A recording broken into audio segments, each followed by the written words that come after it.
Hello, and welcome to The Philosopher and the Fool. The Fool and the Philosopher. Today we don't have any of our regular hosts in, but fortunately we've been able to snag two special guests, Cameron, hey, and Connor, hello. So, wow, I love that intro song. That's a good one. I'm glad we added that in. Indeed, I am as well. See what I did there? We're going to add it in afterwards, but I acted like we already had to add it in. Yep. Alright, so you've just handed me this note card. Yep, and So I'll read that. It says, hello and welcome. Oh, that's what I was supposed to do for the intro. Yes. Did I do it the right way around? It doesn't matter which way you do it around. Right. Well, we've got a lot to talk about today because we actually wrote topics down. Yes, we'll see how that works out. We're actually trying to be formulaic for once. As always, we'll have the Cameron's Game Rant section, we'll have the philosophy section, sad philosophy section, and then we'll have Connor's Stuff. trying to talk section. And, Yes, no, I do enjoy talking, but not as much as you do. Hey? you know, I'm wondering, our own mother, right? When we're on the phone with her, Yeah. sometimes she doesn't know which one's speaking. So I wonder if this podcast is really confusing. Well, the phones have really poor quality, actually, speakers. With the transforming, it has to be instant, and so it messes up, and a lot of times people don't have good microphones. We have a very distinct difference between our voice. I have a much flatter and deeper voice than you. Yeah, it's pretty boring. Well, yours is higher excitable. We actually have pretty unique voices. Like I'm I've just heard kidding. a lot. You got a good voice. I've heard a I lot think. of people speak, Let me be objective about that. Keep talking and I'll think about it. and so I've heard a lot of people speak, and we've got very unique voices. I'm not saying they're like amazing sound or anything, but they're pretty unique sounding voices. And if you have a good enough mic, you can definitely tell the difference more. So, again, I have a slightly deeper voice most of the time. I can go higher when I'm excited. And then you just have a constantly slightly higher voice. Actually, one of the things I wanted to talk about... That's true. One of the things I want to talk about is... Go on. Do I sound derpy when I get really excited? Because, like, when listening back sometimes, I feel like I sound really derpy when I get excited. No, I think you're the most interesting to listen to when you're excited. Because normally you sound kind of slow and drawn out and like bored and stuff. You almost sound like bored about what you're speaking about. It makes everyone else bored. But when you're excited, it's exciting to listen to you. Ho ho. So, I don't sound derpy. No, I don't think so. Okay, that's good, because I feel like when I listen to myself sound excited, so I feel like it's like... You do sometimes have troubles pronouncing your words, though. When you get excited, you forget to say half of them. And you kind of just... Well, I mean, I went to the big... It's hard to do a fake low voice and a fake high voice at the same time. Okay, let's stop that. Yes. What is that called? It's called... There's an actual term for that sort of thing in a radio show, I think. What? Where you talk low? No, when you do a thing that's fake and you pretend it's real. Can't remember what it's called. Lying. I don't know. Or when I'm like, ow, you just hit me. Yeah, I didn't. Or like you, ow. You just hit me. Yeah, that was a good one. Right. Where like you, have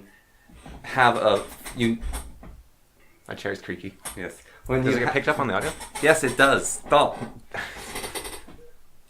When you have like a fake caller and like you have three podcasters and one of them runs off and then they get a phone call and it's just a third podcaster phoning in so they can have like their own caller. I don't know. Maybe it's K-Fab. That's what they call it in wrestling. K-Fab? Yeah. I think that might be a term. What's the wrestling term? I don't know. But I don't know if radio has an equivalent. But yeah, so we had this idea, which you don't need to know about, but basically, we're going to bring topics to the table so that we actually have something to talk about. Yes, instead of incoherent rambling, because well, you've all heard or haven't heard because you're not listening.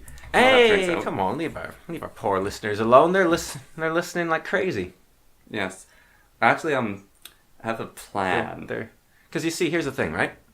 When you talk about something in the present, then you're wrong about the past. Yeah, I was actually thinking about that. Because once we're millionaires, right? Then people listen back and they'll be like, what do you mean no one's listening? This has 10 billion views. Well, everyone on Earth is forced to listen to it under the new regime. And you'll feel like a fool.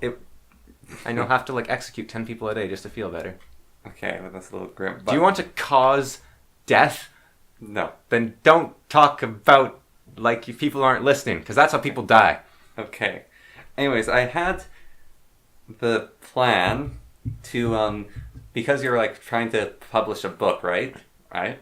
Yeah? So when you have had this book published, Yeah. and it does really well because it's a good book, then I Thank can use your audience of that book for my podcast. I had another friend say that about something he wants to get out there. I feel like I'm being used for my mediocre skills. I mean, my amazing skills. It's a great book. It's the best book. See, I'm worried now, because I'm talking about the past, that if I say anything about the book, it'll influence what agents want or something, because they'll listen to my podcast and they'll be like, oh, he said it was bad, so now it's not going to sell. Or, oh, he said it's amazing, so people are going to buy it. I don't know. So my book is both amazing and terrible. It's like God. Terrible and powerful. And my book is God, yes. Or, what's her name? The elf lady. He always was a quiet lad, bit of an ego on him, but I never expected him to become a full-blown megalomaniac. It's always the quiet, the loud ones, I guess. Yes, he's not very quiet. What's her name? Galadriel. As terrible and powerful as the sea. Oh, yeah. Tolkien's great. I've been thinking about Tolkien a lot lately. Really? Yeah. Drawing that two-wheeler with a stick. Actually, it's not so much. What? Segway. Oh, the segue. Two-wheeler with a stick. Oh, I see. But it wasn't so much a segue because I talked about Galadriel. Yeah, Tolkien, though, he's pretty cool, but, He's not on the list. well, no, I've just totally lost it. Anyways. So, yeah, Tolkien is pretty cool. He's a cool dude. He's got a lot of pipes. He wore jackets. He smoked, but he lived a while still, despite smoking, and he wrote some good books, and he was a clever dude.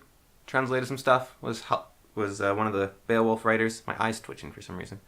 And, yeah, that's about all I know about Tolkien.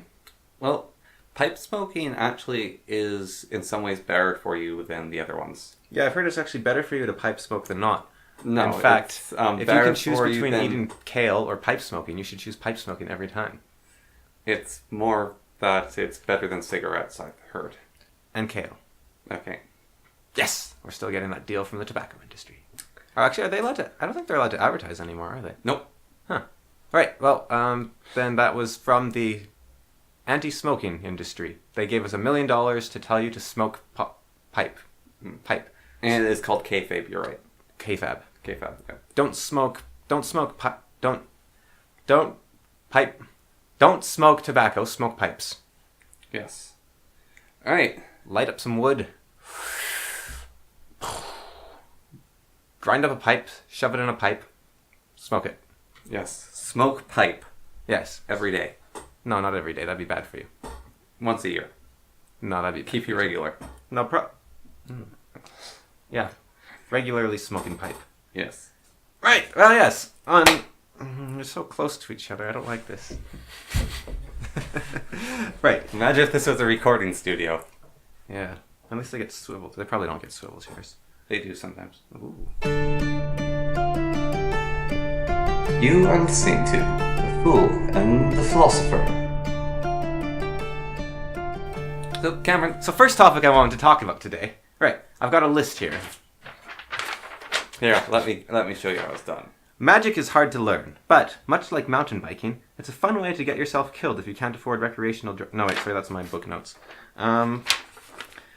Sponges are... this. Sponges. That's what I wanted to talk about. Sponges, not magic. Sponges. Right. So, you see, I've been thinking a lot about sponges lately, and Tolkien, but mostly sponges. Sea sponges or more sponges? They're the same thing. Are they? Yeah. Yeah, the sponges you use to wash stuff is dead sponges. No, it isn't. Yeah, it is. No, it isn't. Yeah, it's a dead animal. I'm pretty sure it's plastic. Like the little yellow one and green ones we have, those are just probably plastic or something. But like those big, like ones that you get in the mop buckets and stuff, Yeah. that's a dead animal. Is it? Yeah, it's like you take a hairy rat and you shove No, it. that's foam. It must be foam. No, it's a sponge. So, yeah, it's kind of weird. Are you sure? Yeah, there's a dead animal. I'm not sure about that. It's true. Yeah, well, while you're looking that up, I'll keep talking about why I've been thinking about sponges. Because I think that sponges are kind of like the most terrifying animal out there. Right? Why? And they're terrifying and beautiful. But I think they're like they can cause an existential crisis in people because, well, first of all, you learn that you actually use their dead bodies to wash your floors, which is apparently a bit shocking. But the second thing I find kind of scary about them is they have this really creepy property. So there was a scientist back in. Sea sponges are well known as a luxurious natural alternative for bathing and cosmetics, but are also great for cleaning all kinds: dishwashing, pet bathing, car washing, exfoliation, wall painting, art and craft. The site's like, what is a sea sponge? What are sea sponges used for? It's actually like, we're using dead animals. I don't think I can use sponges anymore. I'm a little disturbed. Yeah, it's kind of creepy, isn't it? Because I was thinking about like an equivalent is like you get a sheep and you just like crush it and shove it in a bucket of water and it'd be like taking its wool, I guess would be more because you want the wool. But if a sheep was made of wool, no, it's like using a piece of muskox. Like you just cut a piece off of muskox and you paint your wall with it. You just like dip that in the paint bucket and then you splat against the wall and move up and down. Yeah. Alright, so the creepiest thing about sponges, beyond their dead bodies are everywhere, which you didn't know apparently. Oh. So you thought they were just all artificial, or why do you think they were called sponges then? Because they look like sponges? Oh, okay. So SpongeBob is actually a sponge though. He's not like some piece of litter at the bottom of the ocean. Yeah, you thought he was a piece of litter? Yeah, I thought he was like someone dumped a sponge into the ocean, and that's just what he was. I thought he was like some animated piece of litter at the bottom of the ocean. That's good. Yeah, no, he's a living sponge, I guess. Yeah. But yeah, so this is really the creator of SpongeBob is actually either a marine biologist or friends with one or something like that. Like he's very into marine, so he likes using animals that aren't generally seen for TV shows. Yeah. Because he wanted to make a kid like, I want an animal TV show sort of thing. He's like, so I need like an animal like centerpiece. Mm-hmm. And he's like, what's something people don't use? Sponges. Yeah. So yeah, that was kind of, yeah, he's a very creative guy. Yeah, I've heard good stuff about SpongeBob actually. I haven't really seen it, but I've heard good stuff. I really like it actually. Like from what I've watched, it's quite funny. Yeah. So why are they terrifying? Yeah, because sponges, they're an animal, as we just learned, right? And they're a complete animal. Like you can pick up a sponge and you can move it around and stuff. But there was a scientist back a couple years ago, decades ago, something like that, and he took a sponge and he took a filter, like a very fine filter, and shoved the sponge through the filter, and broke it into individual cells, basically. Mm-hmm. Maybe a bit bigger than that. And so he basically tore this sponge to shreds. It's like if he took your body and he tore you into a billion pieces kind of thing. So he did that to the sponge, stuck it in some water, and it pulled itself back together and formed a sponge again. Mm-hmm. So it was in tiny little pieces, formed a sponge again. Are they a collection of small organisms, or? No, they're not. They're a single animal. But all its cells pull themselves together. All right, that's right. I remember from biology talking about how each cell is independent. They're independent, but they form in a single animal. Yeah. And so he did another thing. Now, I could be wrong about this, but I think I remembered this correctly. He took two different species of sponge. Yeah. Squished, like turned them into like fine little paste. Stuck them in the same container, stirred them about, and they separated into two sponges of the two different species. He was disappointed because he wanted them to form like a hybrid sponge. He wanted Spongetron. Yeah, he wanted. He would get like a black sponge and a yellow sponge and a red sponge and a brown sponge and a blue sponge and mix them up and he'd form Spongetron. But no, it was so they do know their own. But I think you can combine two sponges of the same species that way. The other thing about sponges is you can cut them in half. Yeah. And then those two halves can live independently. But if they find each other again, they will join together. I don't know if they will, actually. Oh, really? Yeah, I think it was just the individual bits, but I'm not totally sure. They might join or not. I don't know. I'm not a sponge expert. But why it freaked me out is because sponges are basically colonies of cells. Mm-hmm. And cells are basically colonies of various, like, eukaryotes or whatever the term is, and bacteria. And this, like, a mitochondria is a bacteria. Yeah. And it's the thing that powers a cell. It's the powerhouse of the cell. It's the thing that allows for, what's the opposite of photosynthesis?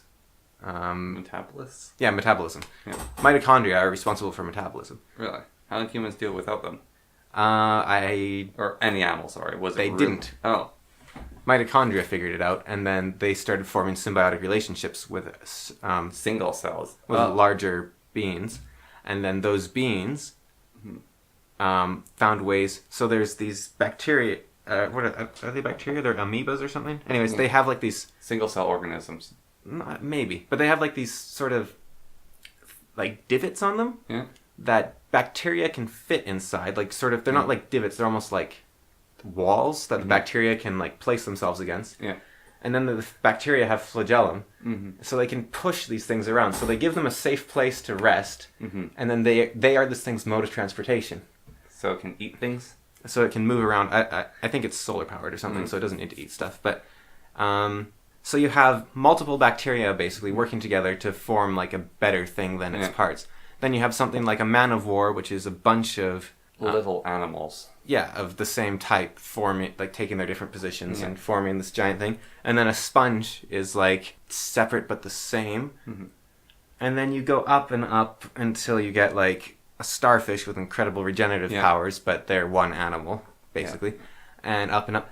And so it had me thinking that people are basically giant cell colonies.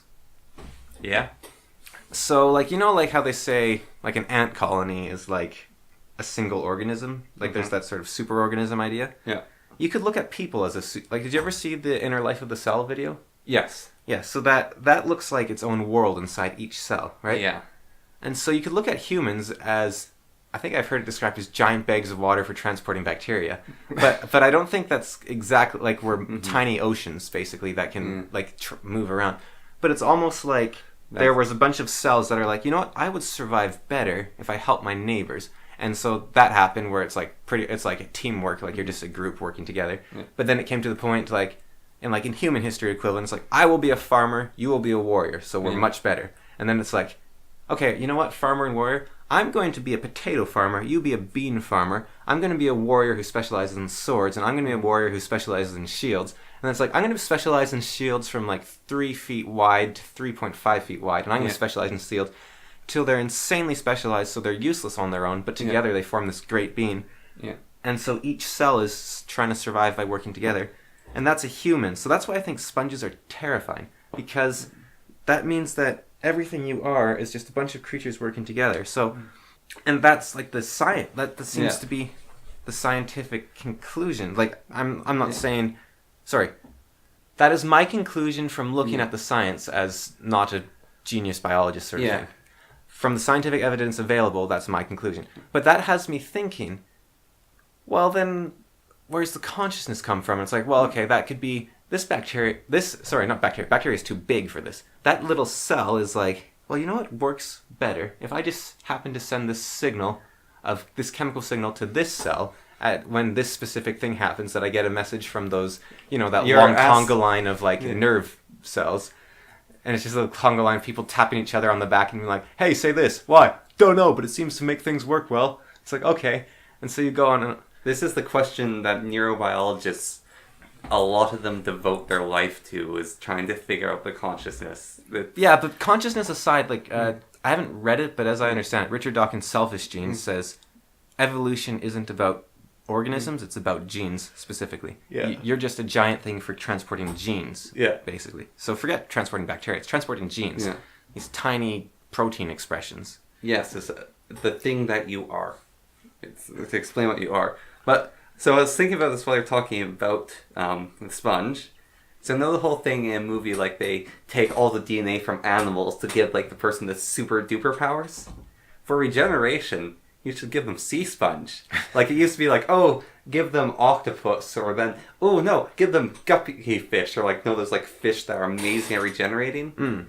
Now it's like, give them sea sponge, and they'll just reform. Like, the bad guy, like, shoots them with a disintegration ray, they turn into a pile of goo, then it just forms back up again into the superhero. Well, the leader of the Paraka in Bionicle, Zacton, Yeah. he can do that. He's a protodermis. He's a protomite swarm. Yeah, he's a swarm of tiny little bugs. But I'm just like this. Which, I know a lot about that toy. Yeah, but just like, like the superhero, like strength of an elephant, speed of a cheetah, regeneration of a sea sponge. And you don't want speed of a cheetah, you want speed of a sailfish. Yeah. Or a peregrine falcon.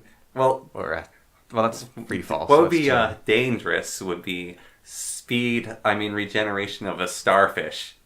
Like, you cut off his arm, and it regrows, and then a new superhero grows from that arm. That happened in Animorphs. Yeah, that was weird in Animorphs. But it also, like, split her personality down the middle. Mm-hmm. But, so, yeah, anyway, that's back to sea sponges. So that's why they're terrifying, because they make me doubt the concept of an organism as an actual being. As a whole? And they're more like... So when you're sad that your hand got cut off, you haven't been injured because there isn't a you, theoretically. It's all the things that were your hand. All those things died, but that doesn't matter, because all the organisms that live are like, whatever, that's just a hand. But why they send the signals to be upset, potentially, is because their chances of survival have now decreased because they lost those other organisms that were their neighbors. Because it's this incredibly complex system that's had millions of years to develop. Because, like, that's... Feeling sad about losing your hand is actually a very complex expression. Yeah. It seems obvious, like, oh no, I'm missing a hand. Whoops, there it goes. But that's actually a very complex idea, because, like, why would you care? You're just missing a hand. Whatever. Yeah. It's not, you're still alive, who cares? But is there even a you? And it's just... Yeah. And what about all the cells, like, you kept on existing, but your hand stopped. So did, like, the hand die and you kept on living? So it's like, what's... Yeah. So if you take this idea backwards... Or is, like, cancer a revolution in the body of the system? Sort of, but it's ultimately a bad one because it kills itself in the end. Yeah, but it's like a riot or revolution, a system that can't contain itself. It's kind of like a psychopath, actually. Like, psychopaths in society, they do very well if there's not too many of them. But if there's too many of them, society collapses and then they all die out because they can't form a society that is self-sustaining. Or they can, like... Logically. That sounds like the name of an anime, Psychopath Society. Psychopath. I was going to say like a band or something. That'd be a good metal band. A good metal band, or like an anime. Like all the psychopaths in Japan or whatever are put into one complex and they're supposed to live together. I wonder if someone owns that as a Tumblr. Because Tumblrs always have some creative names. Yeah. I'm not actually a fan of Tumblr, but they do got some creative names. This dyslexic dispel psychopath society. I am doing fine. Right. But so yeah, while you're looking that up, going backwards with sponges. So you're like, okay, so people are just these collection of genes that are trying to survive. They're not necessarily in existence at all, except that you gain a survival advantage by thinking about yourself, perhaps. Although I've heard there's no evidence for that to be the case, so I don't know. But see, my problem with heaven, it's a bit of a side thing here, is when you die, you go to heaven. Fine. But when a sponge dies, does it go to heaven? Because if the answer is no, then what's the dividing line? If a bacteria dies, does it go to heaven? Is heaven just a giant mound of bacteria? Because there's so many bacteria living and dying every second. So if you have the concept of heaven, and if something as lowly as a bacteria doesn't go to heaven, then what is the dividing line? How can you say you have a right to go to heaven when a bacteria doesn't? Bacterium. I think if we're saying if things go to heaven, right, then all things that deserve to go to heaven. And bacteria don't deserve to go to heaven. Bacteria that deserve to go to heaven. And heaven is supposed to be perfect. So it's not a giant mound. It's the perfect condition for each bacteria to live in. So are they already in heaven if they live in like some warm milk? No, when they go to heaven, they're in warm milk and they don't die or something. They right. And what about viruses? Do viruses go to heaven? Viruses go to cyber heaven. It's like machines have their own heaven. And if you make a machine... Does machines go to heaven? That's another one. And then okay, viruses go to heaven. Do self-replicating protein chains go to heaven, like an RNA strand? Or like a prion. Or, I guess a prion. I don't know much about them. But, like... They're a self-replicating RNA strand that self-replicate themselves in other things. That sounds like a virus. It's like a virus, except it's not living whatsoever. It's just... No, sorry, it's a protein. It's not a virus. It's a twisted protein that goes into things and makes their proteins like it. So, yeah, do the prions go to heaven? No, they're evil. So, okay, do prions go to hell? Is hell just full of prions? Yes. Hell is just a big... It's just an odd idea. Like, where's the beginning and end of anything? Like, you can say, I don't... Like, where's your body end? If you cut off your hand, are you gone? No. So, where's... Well, sorry, there's actually a... Well, that's like the classic question. Yeah. How many hairs do you have to pull off your head until you're bald? Yeah. It's some number between 0 and what you currently have, kind of thing. Yes. Well, it's very weird. It's sort of the, like, immortality through copying, right? Like, there's this concept in sci-fi, which is, you have a backup of yourself made. Yeah. And then you die, and the backup comes back to life. For all intents and purposes, that backup's you, except it is missing, like, 2 days of your life. Yeah. But the you that you were dead, so that consciousness is gone forever. So that consciousness is gone, and then there's this new consciousness that's the exact copy of you, except it's missing 2 days. Right, so that actually leads into the second point about sponges, the beautiful part, believe it or not. Really? Yes, because, so my thought, like, copy thing, right? Mm-hmm. So you cut a sponge in half, you've copied it, so now it has a backup. You kill one sponge, the other sponge is still alive. Yeah. Okay, now take that concept. What is that? If you cut off a tiny bit of a sponge and that sponge grows into a bigger sponge, you could call that the sponge's child. Yeah. Sponges kind of, I think they have buds that break off is how they reproduce. Mm-hmm. Or some of them anyways, as far as I understand. Yeah. And then those grow into big sponges. Yeah, a bud from one sponge and a bud from the other one go together and they just create a new sponge. Oh, I thought they were just asexual, but I don't know. They might be. I thought they needed to. I'm not a sponge expert. They're both. All right, no, that's the other interesting thing. Well, there's a lot, but they're both. They're asexual and can reproduce.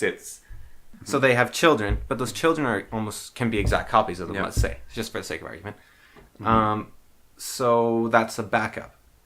Now, would you want to back up in your body, which just died, or would you want to back up in a body that was made of like adamantium?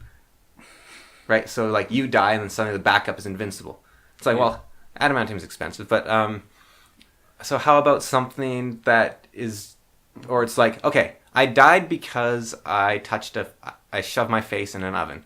Yeah. And so I want my backup to learn not to shove my face in ovens. Yeah. So when I die, I want my consciousness to go back into the backup with the little note, don't shove your face in an oven, right? Mm-hmm. Okay. So you take that. So then the sponge... Its split off clone sponge now knows not to shove its face in an oven. This little spongy face in an oven. So wait, sponges actually do that? I don't think so. But I'm building up to my point. Mm-hmm. So that its baby sponge knows not to shove its face into the oven. Mm-hmm. So this sponge is now different from its parent sponge. Yeah. But it's a smarter clone.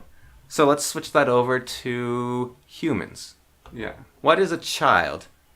It's someone that's taller, healthier, stronger, smarter, more knowledge, and raised better, and... Get harder, make it better, do it faster, makes us stronger, more than ever, after our work is never over. Like, so your child is basically a better version of you, plus it has more disease immunities, because you combined your genetics with someone else who's been developed in separate gene immunities. Mm-hmm. So your child is a backup of you that's better at everything, hopefully. Like, in the short term, maybe not. Over 1,000 generations, definitely. You look at, like, the classic medieval malnourished people, they weren't doing as good. That could be society, but society got better for some reason, so something changed. Something improved anyways. So, 7 billion people alive today. Yeah. Go backwards until the 60s, there's 2 billion people or something. Yep. Okay, so go backwards until there's 2 people, Adam and Eve, let's say, for simplicity. So we're all descendants of them. We're all their super clone backups of them. Mm-hmm. Go back, now we're related to sponges, right? If you just keep going back. Okay, so humans and sponges. we're just an offshoot of the sponge branch, let's say. Go back and back to bacteria, whatever. You go back to the first like replicating protein, back and back.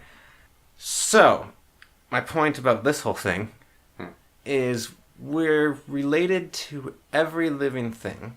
Yep. Which means that every living thing is a backup of ourselves in different capacities, essentially.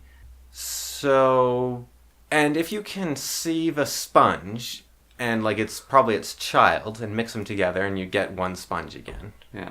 You could look at all of life as a 4-dimensional being, or maybe 5-dimensional, I don't know, but like time is the structure through which it duplicates itself. So maybe 5-dimensional so that you can account for the fact that the generations are different. So you could say like there's the whole like Gaia Earth where like all life on Earth is a superorganism. But why don't you just extend that through all of time as well? So we're like superorganism entity through time. So then you take that idea. But we're descended from like Stardust, as whoever that was, Carl Sagan used to say. Yeah. So that's the whole universe, right? Yeah. So we're backup of the universe. What I'm saying is the whole universe is connected, man. Yeah, but actually, like, it's not just like a whoa. It's actually connected, which is because the Big Bang, of course, what right? What you've reached, Cameron, is the difference between stoners and philosophers. See, I'm on the fine line. Yeah, there's the fine line. See, like a stoner's like, oh man, we're just like all connected, like connected. It's like me, you, we're the same. We both come from Stardust. I mean, Stardust that comes from the Big Bang. That philosopher's like, what? The Big Bang is everything. Everything from the Big Bang to the other thing. It's all the same. Yeah, and it's just one of them's using drugs and the other one's thought too long. Yeah, and does drugs make you think faster? It can make you think in ways that get you to like, okay, let's say I said 2 + 2 is 4. Yeah. Prove it. Much harder. Yes. So you can make intuitive jumps. Yeah. That are quite good, but you can be also really wrong. I talk with my hands a lot. It's kind of missed out on this thing. Yes. Maybe I should like hit the table every time I do so people know that I'm talking with my hands. But just add piano sounds. Bing, bing, bing, bing, bing. Yeah. So that means like if a sponge can be connected, then we can be connected to a sponge. So everything's connected, which means he is not man. He is not sponge. No. He is sponge man. I'm not sure if he can combine himself with sponges and send them out to do his bidding. I'm not sure of the quotation. Yep. But I think it was James Watt.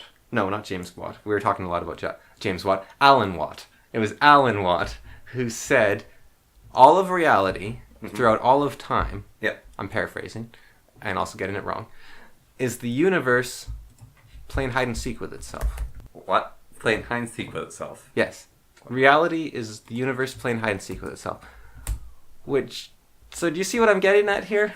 I'm not expressing this idea very well right now, I think, but I have realized that the past and the future are real illusions, that they exist in the present, which is what they are and all there is.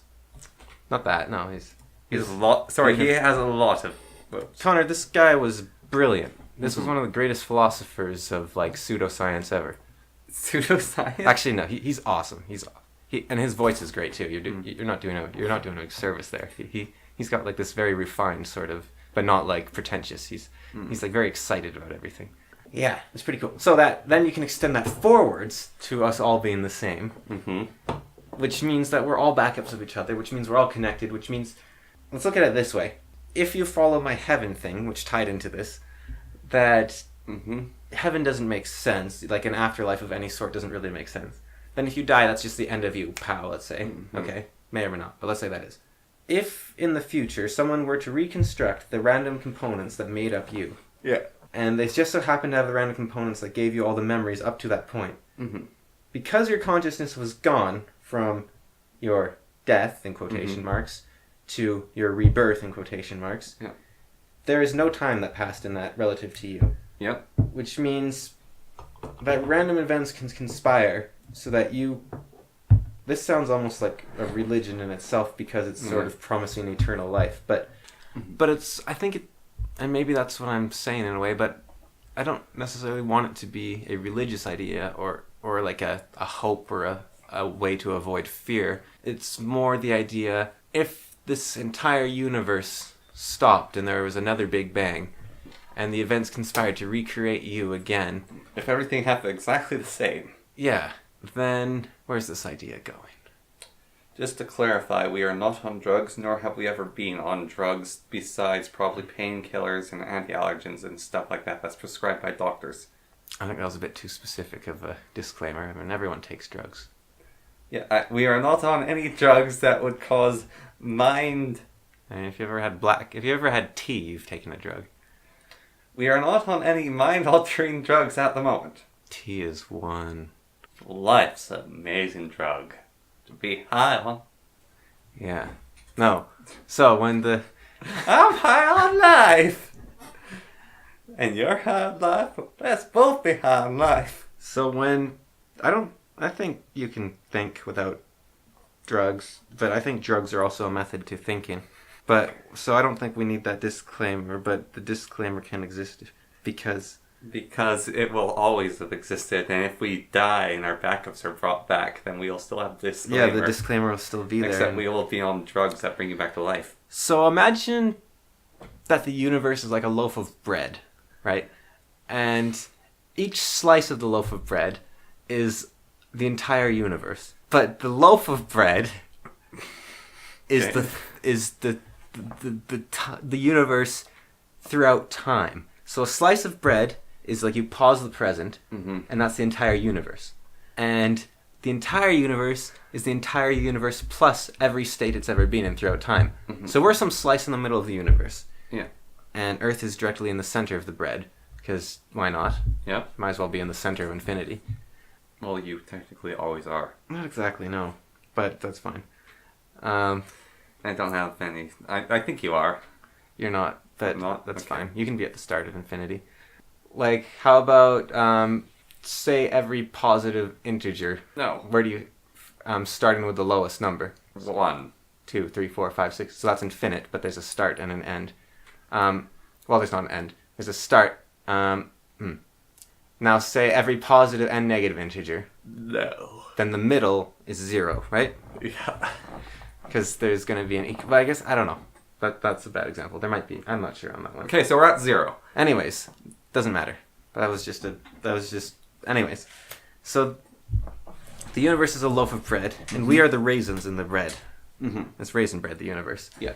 And so, once someone's slicing off pieces, and that's Chronos, that's time. That's Father Time with his great big scythe in his beard. He's slicing along. Not Chronos, the other one. There's two of them. One's a Titan, one's the god of time. Yeah. Same mythology, two different guys. Really? Confusing, yeah. Often combined together to make people feel better. Less confusing that way. Yeah. But the Titan is actually the god of, I don't know, agriculture or something. I'm not sure. I have no clue. Similar to Mother Hull, actually. She's agricultural god and god of death. Yep. That's unrelated. This isn't getting the point across very well at all. But so we're the raisins in the loaf of bread, which is the universe and all of time. Okay. So this loafy, bready universe of us raisins, once our slice is over, Yeah. the raisin still remains in the slice. So you could look at the universe as a recording So, like, of everything that's ever happened. So, like, we're internal then. We're forever in the raisin. The raisin never goes away. No, it's more like the whole holographic universe idea. Like, imagine you look at a picture. Alright, imagine a picture of water, and you are one... Well, it's not a picture of water, it's a picture of punch, and it's full of strawberry seeds. We are the seeds in this punch, and when you pour it out into a cup, it is drunken. Right. Each time it's drank, that is like the holographic universe. But the person drinking it has like a hole in their stomach and it just pours back into the punch, and he just keeps drinking it over and over This again. is confusing enough without the confusing bits.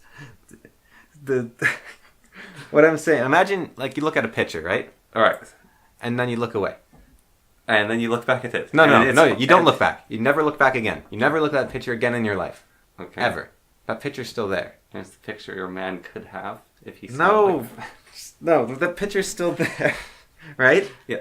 Right. Picture's still there. Yes. So, once you've sliced the bread, Mm-hmm. and you've gone past your piece with your raisin in it. Yeah. Your raisin is why I say a raisin, it's a three-dimensional representation of your life this is a three-dimensional representation of a four-dimensional thing. Okay. Right. So the length of the raisin is the length of your life. Mm-hmm. The back and forth is how far you moved in the universe in 3 dimensions. Yeah. The width of the raisin is how far you moved in the universe in 3 dimensions, essentially, or the impact you had in the universe, or whatever you want to call it. Yeah. So once that raisin is passed, the whole loaf of bread is still there. Yeah. So you could look at it like, let's say, like when you play an audio recording, right? Like, or a YouTube video.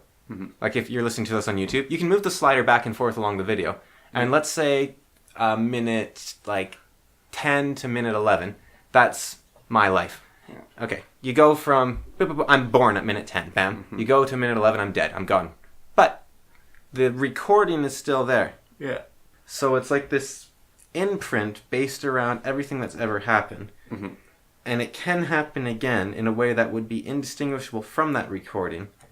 So to you, it doesn't matter. So I have to live with this man almost every day. I get half a week off every week, though, so...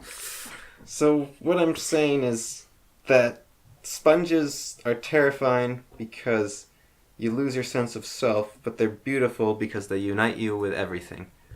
And they make the universe eternal. You are listening to The Fool and the Philosopher. So, I want to talk about video games. Okay? So, what video games have you been playing lately? You know, I find video game... Actually, no, I enjoy talking about video games. I find listening about video games really boring. Oh, I love listening about video Oh, I games. hate it. Yeah. It's so boring. Like, Well, we can talk about it, and it was the so thing... I'll enjoy talking about it, and the listeners can enjoy listening to it. Yeah, the private market or whatever, it always determines the best outcome. Or whatever the thing's going. I'm not... Capitalism? The whole thing, like, if you have something to sell, there will be someone to buy it. That's different. But that whole concept, so... Yes. I don't know if that's a thing. But anyways, So what video games are you playing? I think Adam Smith is crying somewhere. Okay, so video games. I've been playing recently Caves of Cud, or Caves of Quud, I'm not sure what it's called, and also Ancient Domains of Mystery. So what's Caves of Cud? Is it like you're inside a cow's stomach?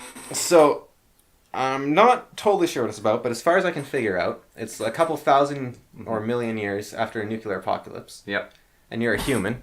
Yep. A mutated human. Yeah. And you're wandering around aimlessly trying to have fun, but you can't because the UI isn't very intuitive and everything just kills you in one hit and the graphics make you want to throw up. Mm. See, okay, now this, I want a disclaimer here. This is a roguelike game. Yeah. And so people might be laughing at me and saying, oh, you just can't handle roguelikes. I play NetHack, and I quite like NetHack. I've been playing that recently too. And I find it way less confusing than Caves of Cud. Even though there's way more you can do in NetHack, I like the graphics of NetHack better, surprisingly, because everything that you can't interact with in NetHack is a dot on the screen. Whereas in Caves of Cud, it can be like a bit of grass or a bit of ground, or because it actually has like graphics. But the graphics are kind of... So it's a very busy screen. Yeah. And if you take drugs, then everything goes blue. And it's really... Everything's this like a different shade of blue. And it's really confusing. And it kind of hurts my brain a little. If you take drugs in the game? Yeah. Okay, I thought you were talking about... It's like talking about we're not taking drugs. You're like, if you take drugs, I just imagine you're playing this game. You're like, you know what? This would be better with some magic mushrooms. That said... It goes blue and you're like, ah! I think once I figure out Caves of Cud a bit more, it'll be really fun. Or Quud. Alright, so what's the other game you're playing? Well, I want to talk a bit more about Caves of Cud because it has some really cool aspects to it. Like, you can mutate when you I'm not sure how you mutate. Like, you can mutate at the start, or you can choose a mutation that occurs when you level up. I don't know if you can mutate independently from either of those circumstances, but your mutations radically change gameplay. Like, you can have a mutation where fire shoots from your hands, so you can't wear gloves anymore. Or you can have, like, a mutation so you have 4 arms, and each arm can, like, hold a sniper rifle if you want, and then you can have 2 heads to help you aim and shoot with them. Or you can like, have a mutation that allows you to teleport, or you can have mutation that, like, my last character had a stinger mutation and, like, spider legs, so I don't know if I could wear more shoes. I didn't try, but I could leave webs behind me, and I could also sting people if they came close. And I also had 2 heads, so my mental powers recharged faster, but I had a chance to, like, disagree with myself and, like, confuse me, and I was also narcoleptic, so I could fall asleep. And my character before then had 2 hearts, so they could love more and be more compassionate. They healed a lot faster. Oh. But they had a chance to have their whole system, like, crash because they could work. The hearts might go out of sync, And then they'd have a really bad heart palpitation.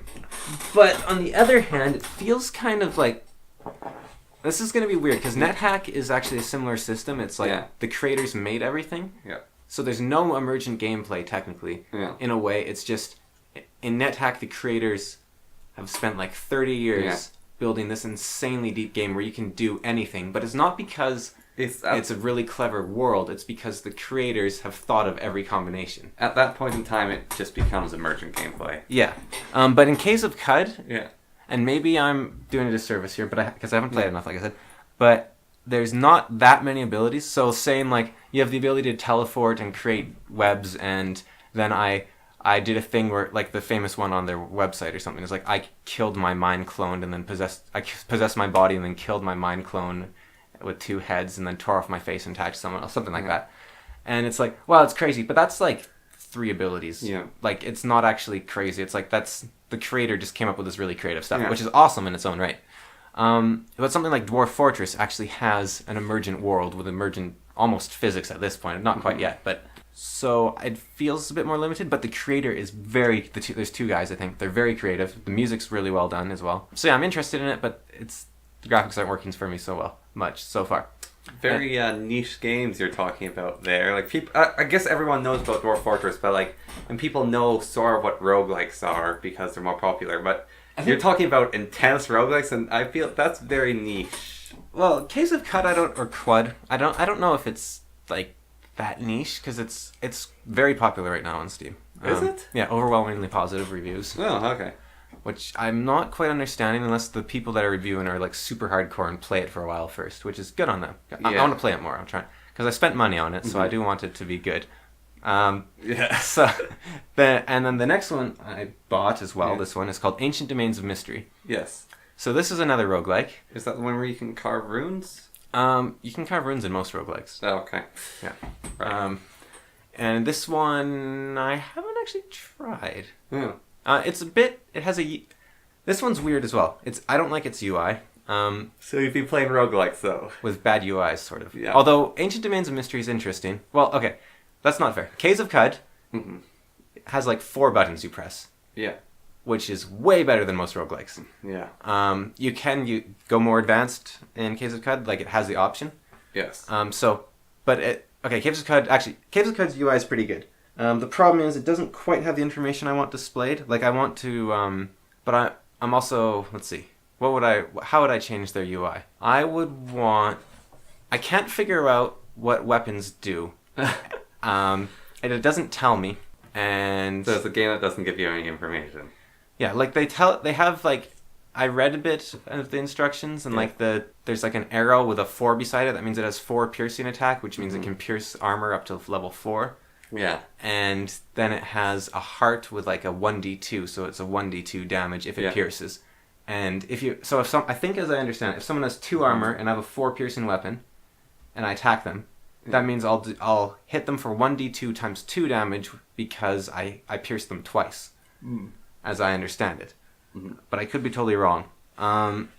And there's like other stuff like, so I want there to be like, and it's early access, so that could be part of it. But I wish there was like a description button for everything. So I like press it and it's like, this is a club. It does 6 damage. It'll do 4 piercing damage. It is brown. It can do this. And that's the Ancient Domains of Mystery. Very similar. I equipped it a ring in my latest playthrough. Yeah. the whole game, I didn't even know if rings did anything in the game. Yeah. And I was like, can I even, like, I can't even look at a description of the ring. And, oh, that's it, Caves of Cud is the big thing. Items that you have equipped, like, you can look at items in okay detail in Caves of Cud, to be fair. But any item you have equipped isn't in your inventory menu. Which means if you want to compare two items, you have to unequip the item first. That kind of makes sense. I want every item you have, including the ones you're holding, to be in your inventory, and the ones you have equipped have a star beside them. That would be the biggest thing that would make the game a whole lot better for my brain. Yeah. Ancient Domains of Mystery, same thing. Ancient Domains of Mystery is weird because it was a normal roguelike with like no graphics and stuff, and then the creator added a bunch of graphics and added a UI. Yeah. So now if you like pop up a description, he has like his cool fancy graphical UI, but you can see the old one behind it, and your mini-map is an actual like ASCII roguelike game. And so it's this weird hybrid that he's constantly improving. Yeah.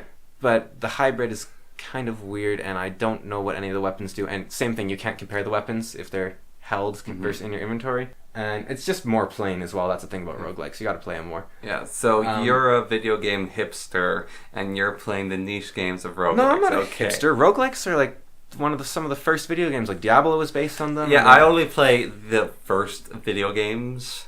No, I play. Case of Cut is very modern. And it's based off roguelike. I don't know if you've heard of the game Rogue. It's where the roguelike genre come on, the came roguelike from. genre is like one of the most popular genres.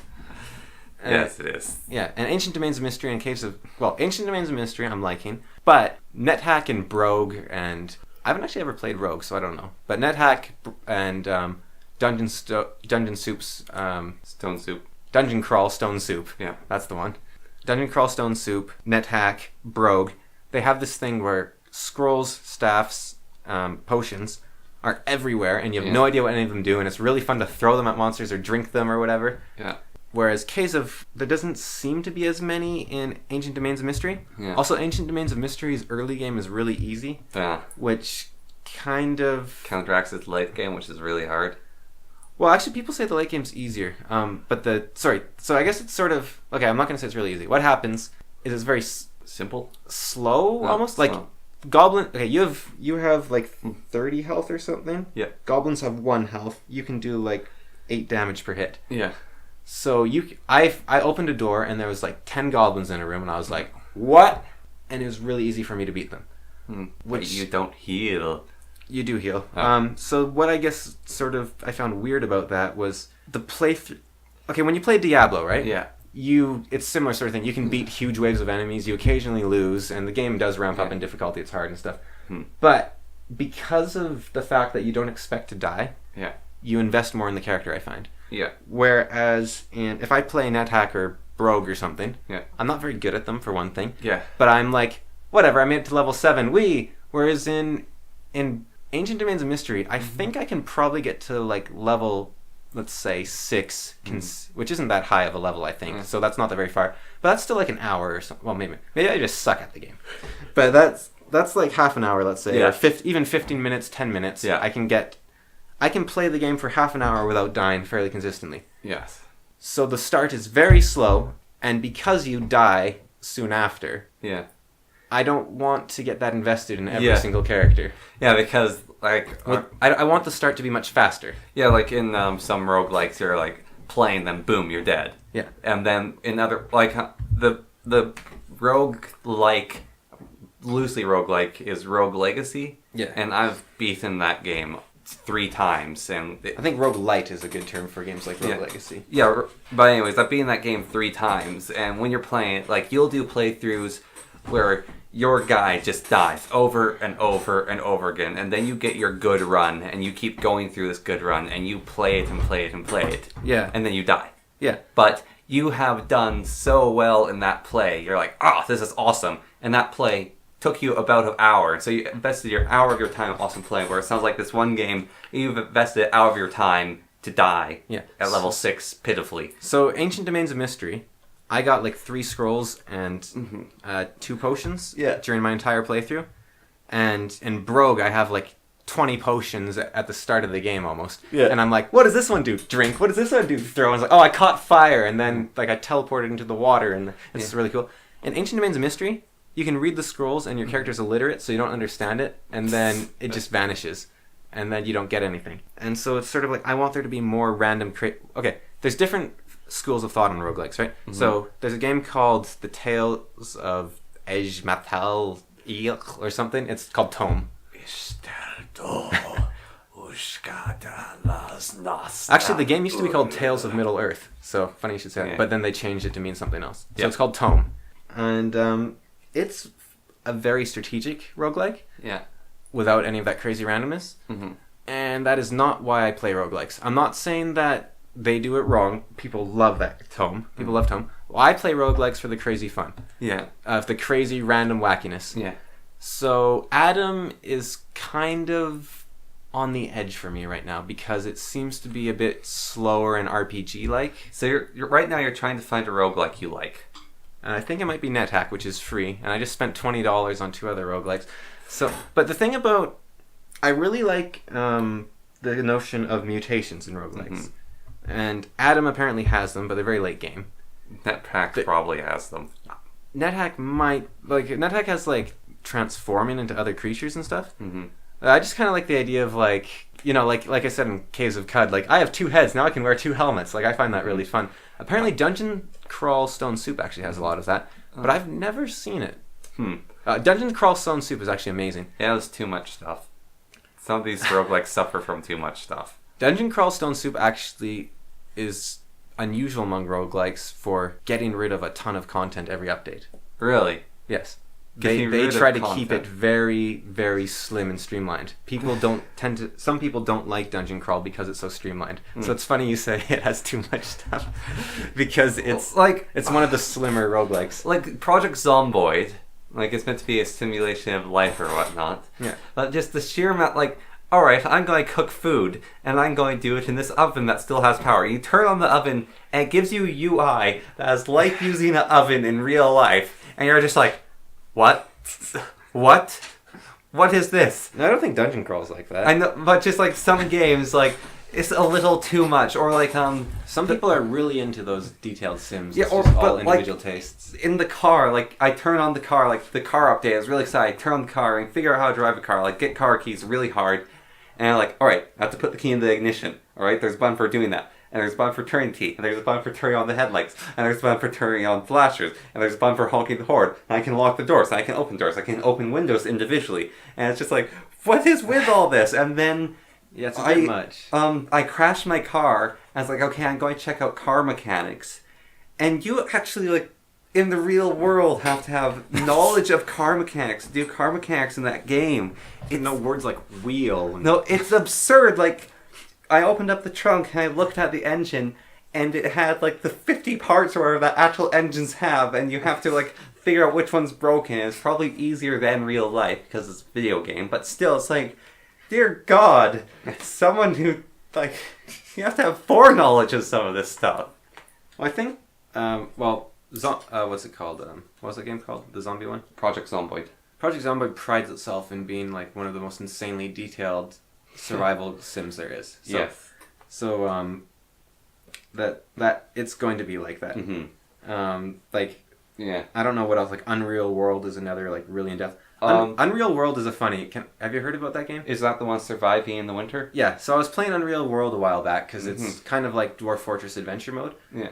But my problem with it is it's about surviving in the north and it's winter? very much in the winter, and it's very much about very First Nation To light a fire. live with the land, and you light a fire and it's not, I guess the story Yeah. story to light a fire. Yeah, lighting fires are very important, and these are pine trees, and you have to bond with the land and nature and all this sort of stuff.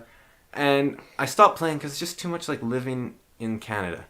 And it just felt like everyday life. It was it was kind we of go funny. outside and we hug a aspen, and it Yeah. imbues us with the spirits of the sun to keep us warm during the winter. You praise the wolf gods and leave out your offerings so that you can light a fire to stay warm for another day, and so it just felt a bit too much like my normal life, so I had to stop playing that one. Yeah. And I'm kind of serious in that. I mean, not the whole wolf god summoning necessarily. That's only on special occasions, but but more the our house, for example, is actually fire heated and all that sort of stuff. So It's Like we light fires and cut down trees, split wood all the Yeah. time, like in probably fairly normal northern sort of place. You don't want to if you don't want to play a video game about being a businessman. If you're a bank manager, if you're a bank manager, Yeah, you don't want to play a game about your own life. Yeah. Like, because games are simulations to do other things. Yes. Unless you like them a lot. I've heard about, it was like a truck drivers that were playing truck drive simulators or something. They were just like really into them. And I actually that is a perfect job for you. I think that could be catharsis for them because in the truck sim you can like go whee and hit other people on the road that are pissing you off, or you can just like, oh, I have to deliver this in this amount of time. Nope, it's just a video game. And then you just start off-roading or whatnot. It might be like catharsis for truck drivers to play games. Yeah. Or like a farmer plays farming sim and they jump into their tractor and just drive into a lake because they hate. So yeah, other games I've been playing lately have been Brogue, which is it's like Brian's Rogue. So this guy named Brian lost his copy of Rogue, so he decided to code his own copy of Rogue. Yeah. And it has a beautiful UI. If you want to get into a roguelike, Start with Brogue. Rogue. It's free. It's really nice. I was playing a bit of Aurora as well. Aurora 7 or something it's called. Yeah. And by playing, I mean I turned on the game, was so intimidated I quit. And then a couple days later, I turned it on again and figured out how the buttons worked. And then I was so intimidated I quit. And that's about how much I played it. Because it's also another free game that's about simulating the entire universe and all its raisin bread goodness. And you control... It's like you're in charge of the Federation in Star Trek. And you have like... Every option. You have 100 spreadsheets. You can choose your technology, your buildings. You can gene mod your people. You can choose your policies of government. choose your policies. You can look at a real-time map of the universe. Well, it's limited to a single galaxy. Yes. So there's some, but actually no. I think there was a galactic map, so it might not be. Oh dear. But it's insane. I would love to see someone play this game because it would be I'd like to read about someone playing this game because it'd be fascinating. The Like stories reading about Dwarf Fortress. Dwarf Fortress. Okay, Ooh, that would actually be that could be like an idea for another podcast for someone to do. Might be done out there, but people just playing Dwarf Fortress games, writing it down, then reading out loud the stories. No, I was considering that actually because Rock Paper Shotgun did an article about a playthrough of Adventure Mode in Dwarf Fortress. I was like, you could make a series of this. Yeah, like, honestly, you could like every, let's say once a week, twice a week, release your Dwarf Fortress game playthrough or something. Because if you're a good writer and you had an interesting run, you could do some. It could be cool. Yeah. And if your character lives the whole time, then you can have like an ongoing series. And and then you could like read it out loud and have someone do little animations. I think you could actually, like, seriously, some games journalist or something, you could make a whole, like, people would come for that. People love reading about Dwarf Fortress. Yeah. Dwarf Fortress, I wanted to talk about it actually. Okay, now that you mentioned games it. I played. After I'm done talking about Dwarf Fortress, yeah. You've been talking non-stop. You asked the question. You asked me. Fair enough. So, Dwarf Fortress, right? It's UI and everything. People say it's very intimidating and hard to learn sort of game. It is. It's not. It's, the UI is just So much. very poorly designed. Yes. I heard, this is a rumor, but I heard that RimWorld was actually designed because the creator was so frustrated with Dwarf Fortress's UI Really? that he decided he wanted to make a better UI and make a game that was like Dwarf Fortress for the UI. straightforward Dwarf Fortress UI. So as I understand it, which I could be wrong, the UI basically came first because he's like, there should be Dwarf Fortress. Like, there's no reason Dwarf Fortress has to be that hard to play. Yeah. Well, isn't there the lazy noob pack for Dwarf Fortress? But it doesn't. There's Dwarf Manager or something and Lazy New Pack and stuff, but that doesn't really help because it changes the graphics. But I think the graphics in Dwarf Fortress are fine. It's the problem is more the fact that if you want to dig or build, you have to press like D, B, D, and then like it's not mouse controlled. You can't just be like dig tool, drag, drop, bam. I dug a hole. It's like beep, beep, beep, beep, and then you have to like press the mouse, enter. Sorry, you have to use the keyboard, enter, and then like you're on the main menu. You have to use like arrow keys to maneuver. You're on a menu, on the main menu you have to use like WASD or something to maneuver the menu, and then you're in another menu. WASD are short keys and hotkeys instead, and you have to use the arrow keys. Arrow keys don't work in this menu. You have to use like Q and. Once Dwarf Fortress is complete, then he will improve the UI. So never. I heard him say he's like, yeah, I don't think the UI is much of a priority. And please just do, because I think what he doesn't realize, if he cleaned up that UI just a little bit even, he would get so many more players, and then he'd make so much more money, and then, well, I think, or maybe Drivers don't realize how insane they are. drivers. Yes, it's a idea I came up with, and it can apply to a lot of things. Yeah. Which is, so, when you're in a car, let's say you're driving like Pretty pretty... got some water. Keep going. Okay, you're driving on a pretty crazy road, and it's sort of scary, and you're not driving, so you're in the back seat, and the person there is driving, and you're just terrified of driving. You're starting to feel motion sick, and they're driving really fast. You just like hate driving with them because they're just like a nut job. And then you get behind the wheel and you drive that exact same road. I guaranteed you'll go the same speed as them or faster, but you will feel in control and you know what you're doing. Like, aha, I'm driving now. I know what I'm doing. And it just feels so like, oh, this isn't dangerous at all. I'm in control. And so people who are in control of the situation or know what they're doing and understand what's going on don't see the amount of terror and distress they're putting other people in, or they don't understand that they just don't see what the other people see because it's fine for them.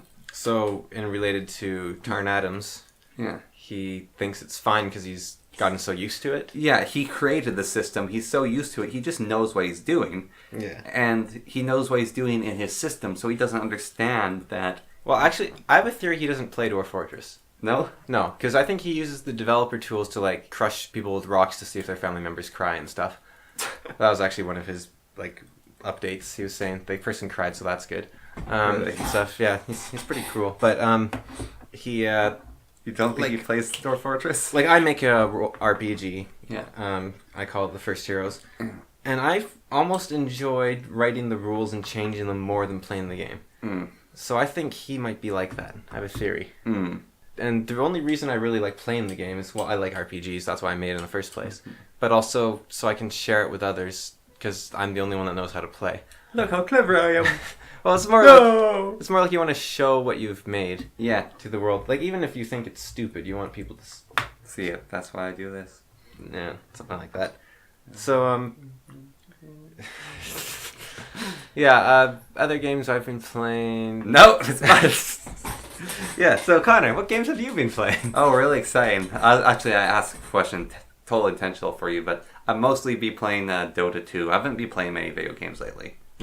But that's Me neither. It's because I just don't have a lot of new video games to play, and I've played most of the video games I own quite a lot. And the ones that I really want to play, my computer can't run.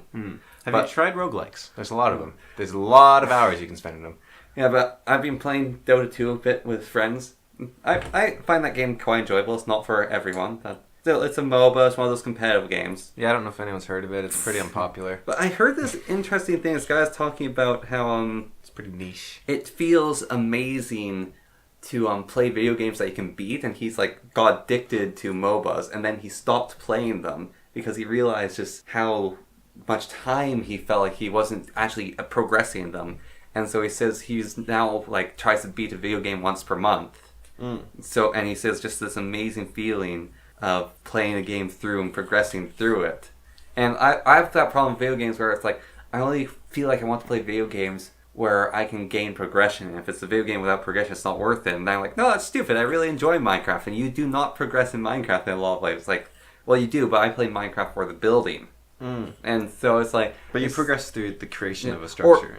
Or like games like I really like RTSs, but I stopped playing them for quite a while because like, oh, I'm wasting my time, and you play it and you beat it and you haven't progressed. Whereas like in Skyrim, you're like, aha, I've gotten the new dragon armor, I've advanced. Or in XCOM, you're like, haha, I'm advancing, and so it's worthwhile because I've got new tech. It's sort of actually the terrifying And effect so- of video games. And so I don't feel like playing games that I don't advance in, but I realize I love RTSs, and whenever I play them, I really enjoy myself, and like the hours just go by, and then it's gone. It's like, oh, I didn't progress at all, but then I think about it, it's like, I actually really like RTSs. Yeah, And that feeling of progression you're talking about is like evolutionarily, survival-wise, you want to progress because you want to be stronger, for fitter, for mate selection, that sort of thing. You want to like do better in life, have the most have the most mammoths in your freezer or whatever. And so video games replicate the same feeling of accomplishment of like writing a novel or like getting a promotion at work, or like you level up in a video game, you get a promotion at work. Exact same sort of feeling, right? Yeah, but then opposed to that, this is something very interesting I heard from someone else, which is saying, like, video gaming on YouTube used to be really popular, now it's more popular on Twitch.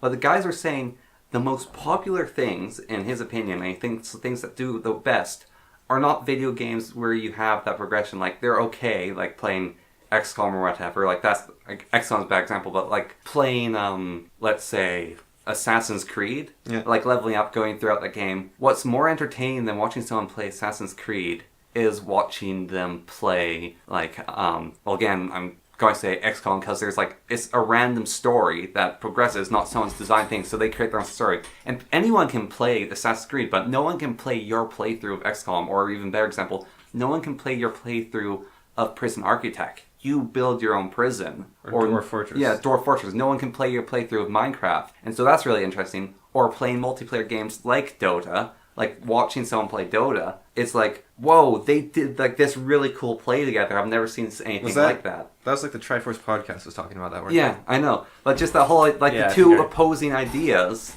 it's just like the progression for me, I feel like I have to progress.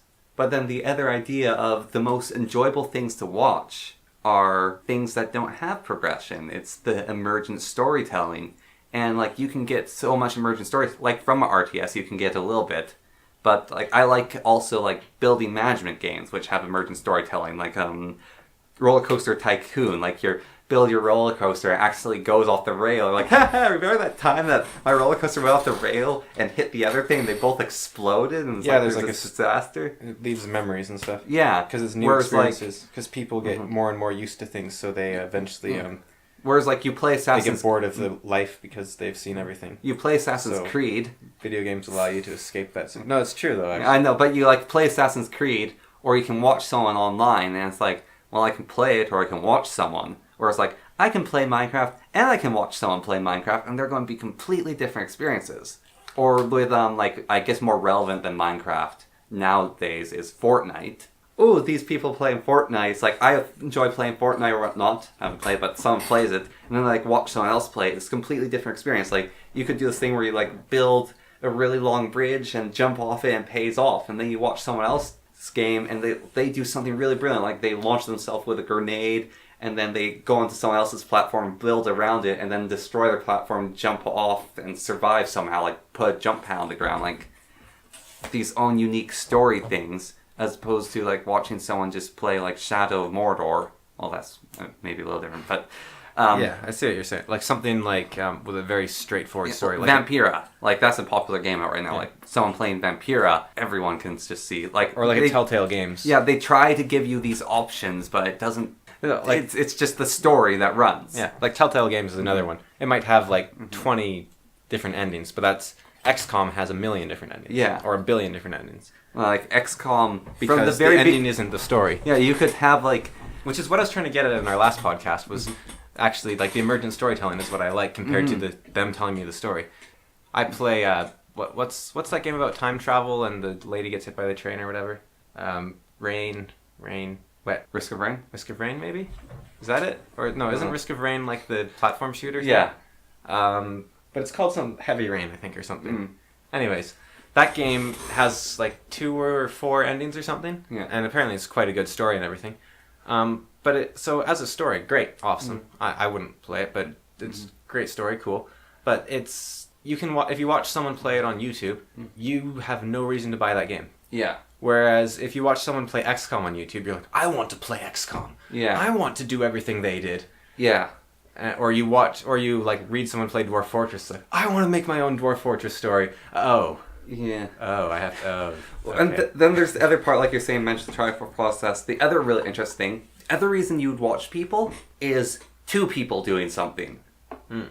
And that's part of their interactions. Yeah, like podcasts, like probably like a big thing about podcasts. Like you can have the Welcome to Night Vale, which is just one person talking, which can be pretty good because it's telling a story.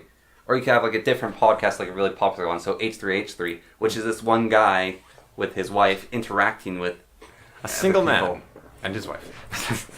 I don't know their names, but they're like two people interacting with like different guests each show. Yeah. And it's the interactions, or like you're watching a video game like again Dota, and it's a whole team. It's 5 people interacting. You get to see how they interact, and then the next season maybe that team's broken up, and now these new players, like 3 of the players are in the same team, but now they're with 2 different guys, and they're like, oh, how are they going to work together? And then they're playing against their old team members. It's like the dream of combining 2 different species of sponge into one sponge, but it actually works. Yeah, like seeing what happens when you make 2-1. But actually, you're talking about video games and progression and everything. It's kind of scary. I was hearing that video games are basically more fun than life. Yeah. Which is kind of scary. I mean, great that people have made something that's more fun to them than the universe they were stuck in. Mm-hmm. But on the other hand, you do have to like survive and everything. That's actually really covered in the Game is Life series. Yeah. I'm on book 3, Interlude Brandon. Oh, that one's weird. Yeah, but it's basically Ender's Game. Yeah, it's Ender Games, but like the one point in the book where everyone's in the simulation, like the new Tygon, and everyone's playing it. Yeah. And that part was really depressing to me, where the mother's like her daughter's like, "Mommy, I'm hungry," and she's like, "Ah, okay," and then she like feeds the kid and doesn't have much food. And it's like, "Mommy, aren't you going to eat?" It's like, "No, I can eat in the game." And I was just like, ugh. And then he's like, "Don't worry, child. Soon, Mommy will have enough money to buy you a helmet. Then you can play with her in the game." And that part just really depressed me, like how Kind of reminds me of addicted that woman was to the game, and it just like the author's parents must have played WoW or something. But it reminds me of like Baldur's Gate. The loading screens are always like, well, you can't eat in the game. Remember to eat in real life. Yeah, it's like games that do that, like they try and then Yeah. But it's actually kind of. I don't think it's like a giant problem because I don't think that many people really play video games. Yeah. To a serious amount. Like Tygon was better than real life. Like that was the thing he's expressing. Like I really like video games. I like the stuff about them, the mechanics and stuff. I don't actually play them that often. Same. I think I sort of Maybe want to, but I don't know. I've been in a sort of weird amorphous timeless zone for a couple years now. That's okay. I'm getting out of it, but it's been odd. Gotta get better. Getting my way out of it. Make my brain and my logic agree. Yes. Well, I mean, I wouldn't have had I can like very much tell that I'm doing better because I can actually have real thoughts. Like I can think about the universe as a. I have real thoughts now. I mean, before my thoughts weren't real. What's a non-real thought you have in your head? Well, a non-real thought is just like you think, but it's not there, right? Like I think, therefore I. No, it's just sort of like you think, but you're not thinking about anything. It's just sort of your brain's full of thoughts, but the thoughts don't mean anything. Yeah, like when I was driving yesterday, that happened a long time. Hey, you be listening to the Fool and the Philosopher. Yar! Pirates. Yeah. So, you can have this topic because I already have 4 now. So Connor, tell me about your adventures that you had yesterday. You obliterated all 3 topics I had written down with just your sea sponge thing. What? How is a sea sponge obliterating topics? Did you? We independently came up with topics, and your 3 topics were sea sponges, raisin bread, and the universe? No, mine were very much related. I had immortality through copying as one of my topics, and then I had hidden destiny. What's that? Oh, well, actually, that's a little different. So my thought, like, have you ever had the thing in your life where you're like, oh, I kind of wish I had a hidden destiny, like go and like fight the Dark Lord in an alternate universe or something? Or... No, that sounds awful. No? Yeah, it sounds horrible. Okay. I wouldn't want that. Yeah. See, I want someone else to do that for me so I can live my boring life. Huh. Actually, no, I don't even want someone else to do it. I wouldn't wish it upon anyone. I'm a bit more Chinese in that respect. Or like, you know, may you live in interesting times, the classic, probably apocryphal curse. Yeah. Because you see, the thing is, I've studied a lot of history, and I quite like where I am right now. I sometimes think about, like, well, I hear a helicopter flying over, and I'm like, wow, that'd be terrifying if that was bombing me or something. I'm glad I live where I do. Okay. And the other thing I had written down, so... Well, tell me more about Hidden Destiny, though. So you want a Hidden Destiny. What do you no, want? I don't want Hidden Destiny. Oh, but just like the whole thing, like, oh, maybe I have the super... Like, you just think about... I dismiss them because I really like my life as it is. Okay, no, but don't take my negative thing on it. Let's hear about your hidden destiny. I want to. So you're secretly sent to. So you want to secretly be sent to fight the Dark Lord, right? No, So I don't. You get eaten by hippopotamus, and you're in a new world, a new realm. Mm-hmm. So you're. So are you saying this in sort of like a that would be cool, or in more of a it's probably going to happen to me someday? I'm waiting for my letter from Hogwarts. Because when I was 11, I was waiting for my letter from Hogwarts. Well, yeah, that's the thing. Like the waiting for your letter from Hogwarts, like that whole idea. Yeah, I didn't want to fight Voldemort, but Yeah. I did want to go to Hogwarts. Yeah, except that's a British school, and I'm not British, so Yeah, so you go to the Canadian version. yeah. What's the Canadian version of Hogwarts? Moose Swartz. You Hey. can't just have moose sports. I mean, like, what would its Ew. houses be? Like, They would have moose, they beaver, have a moose and a beaver, loon, a loon, and a wolverine. something more typically Canadian. Polar. Canadian goose. Canadian goose. There can be fantasy things in it. Yeah. Gryffindor. Loon, goose, beaver, moose. Which house would you want to be of the Canadian houses? I would be okay. So let's go to Harry Potter first, right? So in Harry Potter, I would want to be Ravenclaw, because it's not Gryffindor. No one wants Hufflepuff or Slytherin, so you have to choose the third, okay. second Well, best let's- option. Which is here's the things. Ravenclaw is for like nerds, like the people you stick in holes, right? Yeah. Actually, no. I guess Slytherin's for nerds because they live in the dungeon, right? So, Ravenclaw's for the cleverest. yeah, right. And Slytherin's for the best. Yeah. Hufflepuff is for the bravest, and Gryffindor's for the bravest, and Hufflepuff takes the rest. Yeah. Okay, And so, Hufflepuff is right next to the kitchens. yeah, so that's pretty awesome. Mm-hmm. So let's see. So the best. I mean, that's kind of that's Yeah. a bit subjective. I mean, I would be honored to be selected for Slytherin. They do seem to have a very high amount of evil in them. Not everyone. Like Slughorn was good, and that's it. So Malfoy was sort of good. He was a bully, but he wasn't evil. He had a bad father. yeah, but they don't have the greatest track record. No. There's no one that you would invite to like a dinner party from them Besides Slughorn. besides Slughorn. Yeah. Like even Snape was evil for most of his life, and then Yeah. he was just obsessed with Lily, and so I mean Yeah. he wasn't even good. He was just like he's just a stalker. yeah, he's just a stalker. Well, I just thought, wow, that ruined Snape's character for me. He's just a stalker who's so desperate for Yeah. the idea of his love to her that he's forced to take care of the son of the man he hates because it's also the son of the woman he loves. Actually, one of the wizards that was the best, so he's probably Slytherin, but it never said, was Dumbledore. Saruman, and Saruman was a good guy. So Right, anyway. okay, so Slytherin I'd be honored, but I don't know what they mean by the best. Like, is that highest magical power, maybe? Maybe. So, given that I have no magical power, as far as I'm aware, I would probably not be in Slytherin. Or it's random. So let's say Slytherin's kind of out. I don't know. Yeah. Who knows? But I'm not gonna. Slytherin is kind of like that's random. So Yeah. I'm not gonna. So that leaves us with the other three. I did quite well in school, so Ravenclaw would be an option.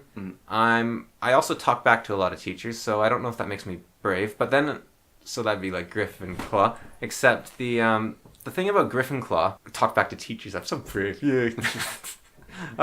I was so hardcore back in school, Connor. Sometimes a teacher would say something, I'd be like, actually, so brave. Yeah. So brave. Ravenclaw.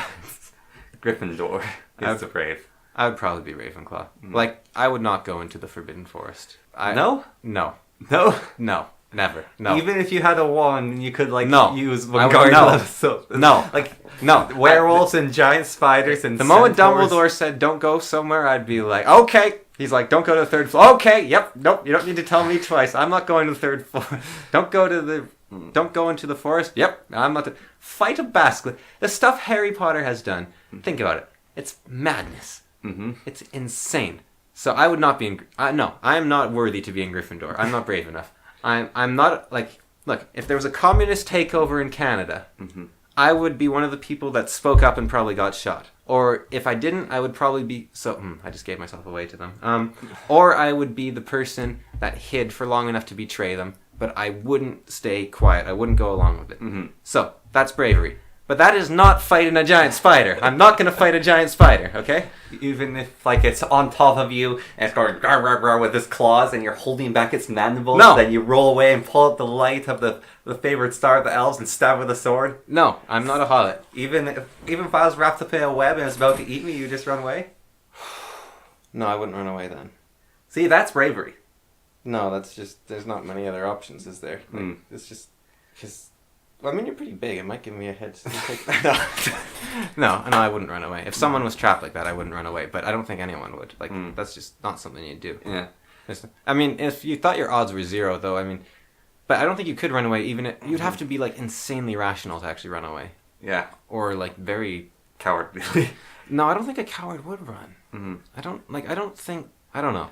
I'm not sure. But anyway, I think I'd probably be Ravenclaw, Gryffindor, Hufflepuff, something. But probably Ravenclaw.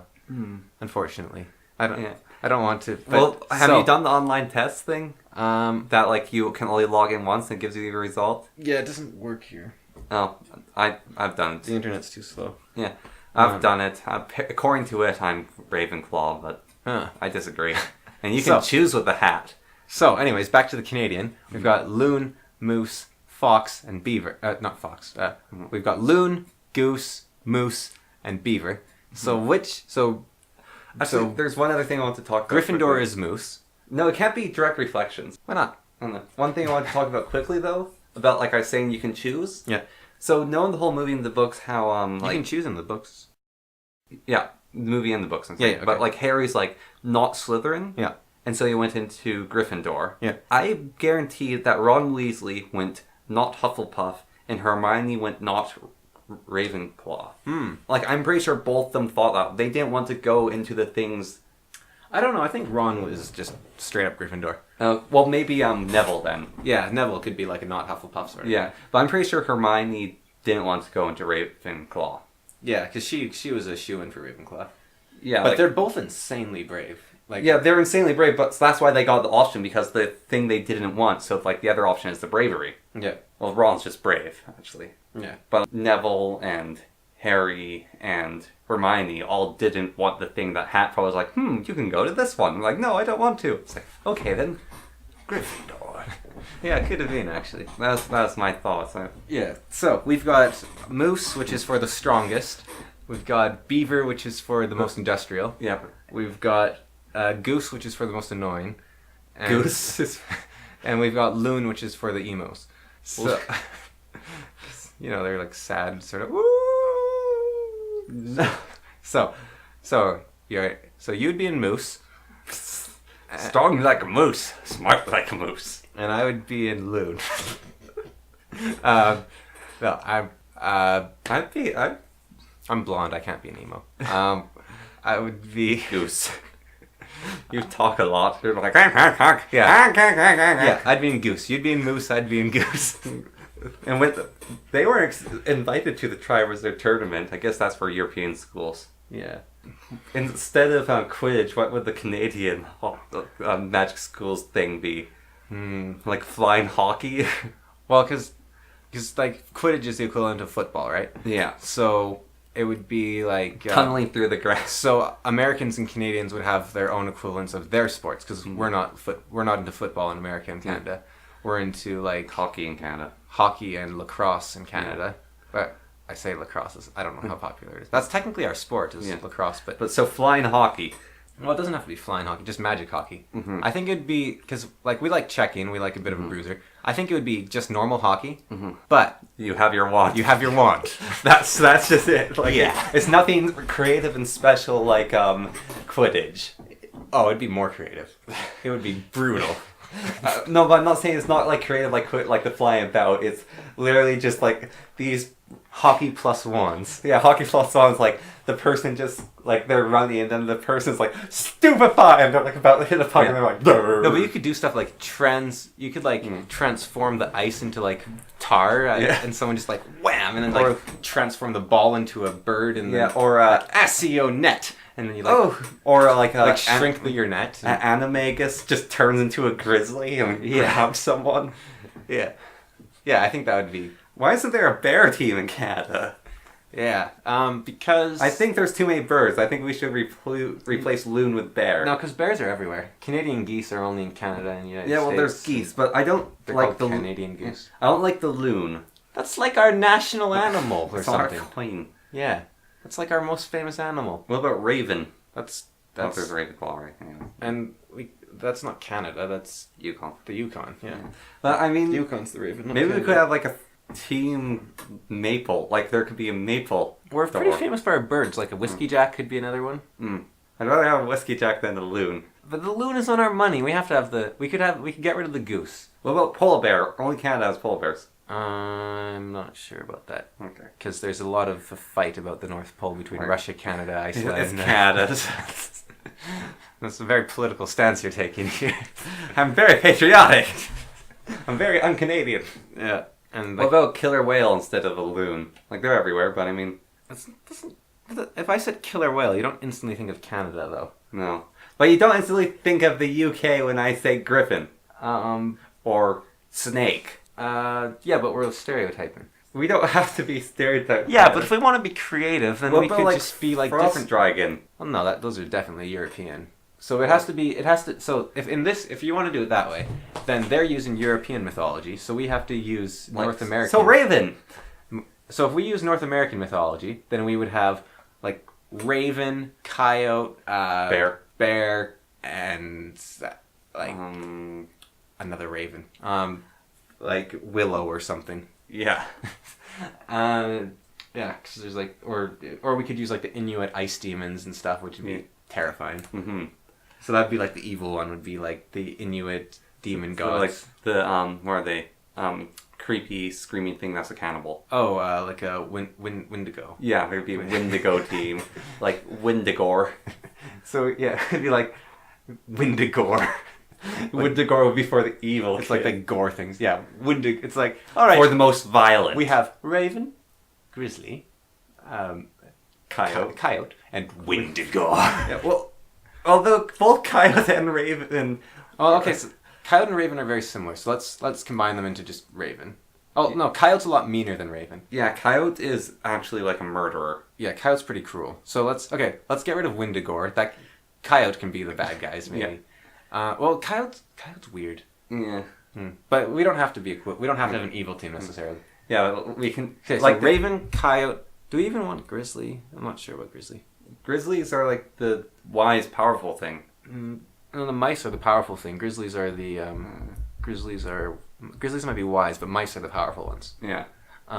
Weirdly. What are the mice powerful? I don't know, but if you have a dream about you get your spirit animal, like the grizzlies, Well, like I have a field mouse as my Fortonus. cowardly. The mouse is powerful. I have a field mouse Oh. as my Fortonus. Nice. So yeah, in the Tishoni, I think it is. It's pretty. I could be. So that's appropriate for Canadians. So like my field mouse is like 100 feet tall. You'd be like, what was his name? Andros the Invincible. Yeah. With his 100-foot tall Patronus. Yeah. Okay, so we have a moose. No, I like a moose. We can just have moose. Like the Hufflepuff is just a badger. Yeah, I guess. Or badger. Okay, so we have a moose, coyote, raven, and Wendigo. Okay, We don't need the Wendigo. so you would be in moose, and I'd be in coyote or raven. I don't think I'm evil, so raven. But I don't think I'm as clever enough to be raven. Yeah, well, Raven is clever trickster, and Coyote is nasty trickster. Yeah, Like, what sort of school the Canadian want to be with those two things? we're just like the trickster school. So there's the two nasty tricksters. Well, Yeah. there's two tricksters. There's these violent, evil monsters. Yeah, and And then then, there's a moose. and then there's these big wolf. No, wolf is huge. Is it? Yeah, like up here we have wolf and raven. Do we? Yeah, wolves are the wise and noble. Oh, okay, fine. We can have a wolf instead of well, actually, in the coyote's more American even. Yeah. So we could have a wolf instead of coyote. Yeah. All right. So we have raven, wolf, moose, and Wendigo. Wendigos are also American. We Yeah. can have Sasquatch.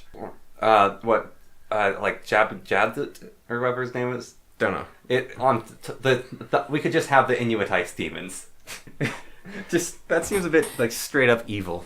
Well, actually, the Bigfoot are pretty evil up here too. Yeah. Like they're I think they might be a lot nicer in the south. I'm not sure. Mm-hmm. But we have some terrifying Bigfoot legends up here in the north. Yeah. They are murdering kidnappers. They're terrifying. Yeah. So we could have some sort of like They're like savage wild men, basically. we could have like something like that. or like All right, so it'll what's the Inuit ice demon? yeah. Inuit ice demon. The thing that rises out of the water with the giant whiskers and fangs. Oh, walrus. But I'm not talking about like walrus. Walruses are huge. Oh god, that is creepy looking. It's a mermaid. With claws. All right. Inuit. Come on. They have like the. Okay, that's a disturbing picture. Yeah. What was the sea goddess? Was known as Sedna Taluliyuk. Well, that's what you were saying almost. Yeah. A young girl is cast into the sea. Lamak. She tells an abused blind boy who finds refuge in the sea where he gets his sight back. I want like that weird like skinny thing made of ice. You know that one? Yeah, I don't know what that's called, but Oh yeah. Mahaha. yeah. That tickles people to death. Yeah, so we have the Mahaha. Or the Itsujara, the shapeshifter. No, I'm thinking. Yeah, here it is. This one, the Kualapalik. Okay. Kualapalik's the one I'm thinking of. Scaly human-like creature that snatches children into the sea. Yes. I think, or maybe the Inupasugjuk, the giants who capture humans. Yeah, but anyway, so one of the teams is one of thems. Okay, so Kualapilak. Yeah. So Kualapilak, moose, wolf, and raven. Yeah, and so moose are like the strong, like good heart, like they're strong in both heart, soul, and body. Like they're just strong. Yeah, but they're kind of stupid. Not always stupid. Intelligence isn't their defining feature. Yeah, strength is. Yes. Right. Strength of spirit, strength like. Well, I think the strength of spirit would be more wolfy, wouldn't it? maybe. Although in real life, I don't know, wolves are kind of... But in the legend, like, the wolves Yeah. are definitely, like, they're these, like, they're the noble, they work together, they're the team player. Okay, so you have strong and powerful, you have the wise trickster god, the wise and noble spirit, and then the scaly ice demon That kidnaps children. Yeah. Which one's the bad guy class? Wait, you put on the sorting skates. Yeah. Put on your sword and skates. So with sorting skates, and you Figure out what it's all about. You figure out what's all about. You put on the skates, and then, except the sorting ceremony for the Canada takes a really long time because you have to like lace up those shoes. No, And how you lace up the shoes is the sorting process. Yeah, And so if you lace them up very, like you're just like, do it very well, then obviously you play hockey, so you're moose, because Yeah. you're good at it, so you're moose. If you do it like in a way that ends up tripping the tester, then you're raven. no, or you just do it easily, like you just like tie. But no, you tie it in some way that's like, it does something. Like Yeah. you do it and then like you pull your shoe and the whole lacings all come undone. You're obviously raven. And then if you're for wolf, you have to do it very precisely and beautifully and like it's... Or you just do it. Well, that's sort of the moose as No, well. the moose is like pull, like it's pull tightens, like get done, know what they're doing. Yeah. Well, so the wolf is someone who just ties it, like put on, tie it, figure it out. noble and like, and then like if instead of putting on the shoe you take one of the watching children and refuse to them. give them and eat them, then you get to put in the qualific. No, the qualipholic, you take the skate and slash it across your neighbor's throat. You just and then drink their blood. It's like Qualapolic! There's a reason why Slytherin is in the dungeon. Like, I had this theory, like, the reason why Slytherin's in the dungeon, they forgot about this thing, but, like, the original people, like, Slytherin was like, I'll take the best, but they sort of knew Slytherin's evil, so they put them in the dungeon, right? The headmaster in his room has this lever. He can just pull a lever, and then it locks down Slytherin, because those kids are all obviously evil. yeah, the qualipolic's just kept in like, I don't know. Like, just go to Azkaban. They go straight to Azkaban. You're sort of... Qualipolic straight to Azkaban. Stewardship being Qualipolic. Like, maybe there's 3 kids in Qualipolic who only caused light injuries. Yeah. It's like, you kidnapped 3 children, but you gave 2 of them back, and you only ate half of the remaining children. Or I don't know, Qualipolic can't, like, sure you're represented by an evil creature doesn't mean you're evil. Like, the serpents is an evil creature in mythology, but it doesn't mean they're evil. But no, they're evil. Yeah, but I mean, like, the Qualipolic, like, maybe you tie the shoe and it's just wrong. Yeah. And, well, it's all about, like, slapping your children, isn't it? Like, the whole, like, Inuit mythology. It's all about, like, hey, be safe, you idiot. Yeah, So so maybe Qualipolic, they're also, like, the most compassionate. they're actually, like, the protectors of... Like, And they're the most compassionate. yeah. So we have Paul Pollock and Slytherin. So Ravenclaw and Raven. Well, no, I don't think they line up exactly. But Gryffindor and Moose. no, Hufflepuff and Moose. Hufflepuff And Gryffindor and Wolf. Yeah. Except Luke. Yeah. Although, actually, I think I remember reading somewhere that other schools don't actually have houses. No. But Canada's does. we're part of the Commonwealth. We have houses. Yeah. We're based on their model. Like if United States had houses, they'd have like No, they're revolutionary. They don't have houses. yeah, They're no, America. No, I'm saying before they They have revolutionized. eagle and red-tailed hawk. And they have Nagalashi, Nagalashi, the shapeshifter. and they have Wendigo. Skin stealers. And just evil. Yeah, but everyone's an eagle team. Yeah. Like, Because they're all American. yeah, no, America has like 20 different houses. But they're all eagles. They're all eagle. Yeah. Maybe one rattlesnake. House of Freedom. House of Freedom, the only house. To be It's like they put on their sorting hat and it's like a baseball cap and it's like no, it's not based. It's like a big full text. Oh, it's like it's like a cowboy hat. It's like a 10-gallon hat. They stick it on, it covers their eyes like the sorting hat. and then it just screams eagle. Like all I like, can say is I'm free. yeah. And then like one weirdo, like whoever would be like Voldemort in their America, like he puts the hat on and it just goes silent, and it's like, pass me a beer. Wait, what? And plus guzzles. Being a bit offensive America, but just like it's paused for a second, and then it's like, what? Nagalashi? No one's been in that school for years. No, they're only outsiders they send to Canada. It's like, you're not free enough. What are you? Go join the Commonwealth, you filthy royalist. That's the word I was looking for. Royalist. No, they also have the communists that they send to China.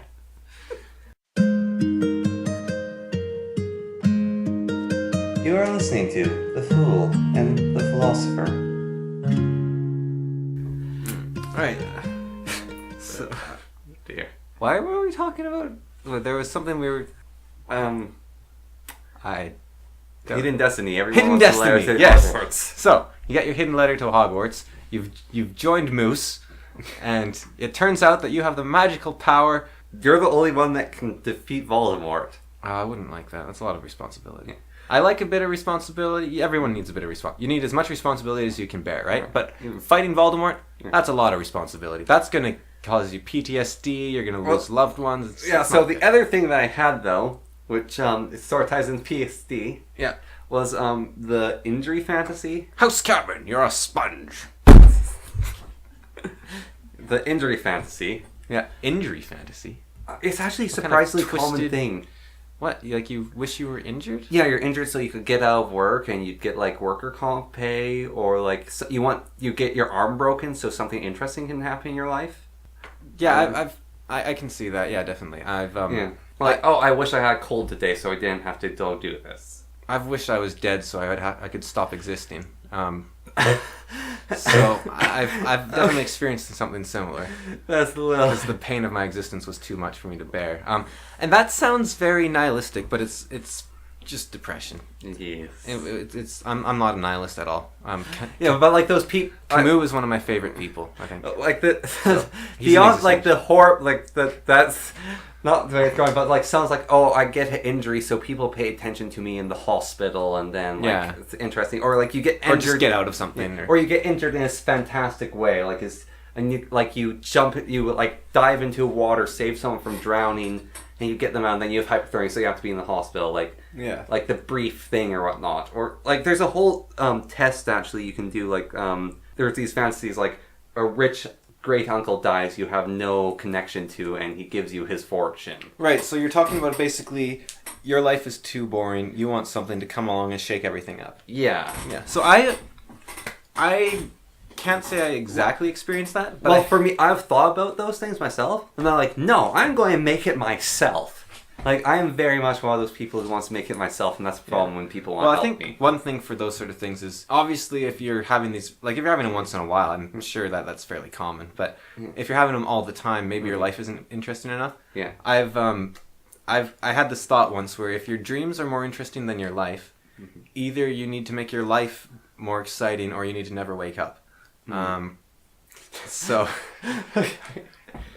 your dreams. Yeah. Which also means that there's no point in living your life, so you die. So it is, the double meaning is intended. Yeah. So I can't say I've exactly had those sort of things. But I've had something similar, which is it's kind of weird. Or maybe I don't even know if this is true, because I've heard that people think they respond better to emergencies than they actually will. So they think, oh, an emergency, I'll know what to do. I'll do this. I'll do this. I'll do this. I'll be ready. I have been in let's say 4 actual emergency situations of various extreme degrees that I can think of right off the top of my head. Yeah.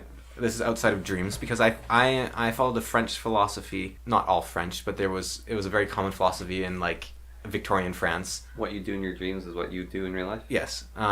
So that was a very common thing. So I follow that. So in my dreams, I'm a lot more heroic. So that's positive, I guess. But I could be wrong. In my dreams, I've been trying to be less of a worse person, because sometimes in my dreams I'm a horrible person. And so I try to reflect my real life into my dreams and be a less horrible person in my dreams. But you're a horrible person in real life. So burn! But back to, you were talking about the idea of like the fantasy of like you get injured or you're suddenly a hero, so your life changes. So basically, you want your dreams. Yeah, that both tie in, like the hidden destiny and emergency injury, like they tie together. Yeah, so your life. So I don't think I've exactly had that. I mean, it'd be pretty cool to be like, hey, you can levitate or something, like that'd be neat. But then the government would come and do experiments on you. And so I've been in 4 emergency situations, sort of, in real life that I can think of off the top of my head.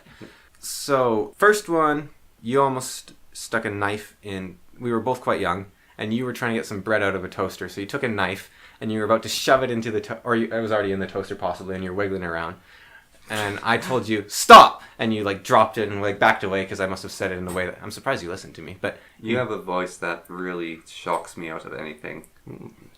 So, it's true, you do. Like, I really hate it, and that's why it shocks me. It might be like, it's when it saved your life. Well, it's when I'm doing something really stupid and you use it, and when you use it, there's such either worry or contempt and disgust in your voice that I realize I'm doing something so wrong that's making you use that voice. I'm a very disgusted person. No, but it's kind of mean of me.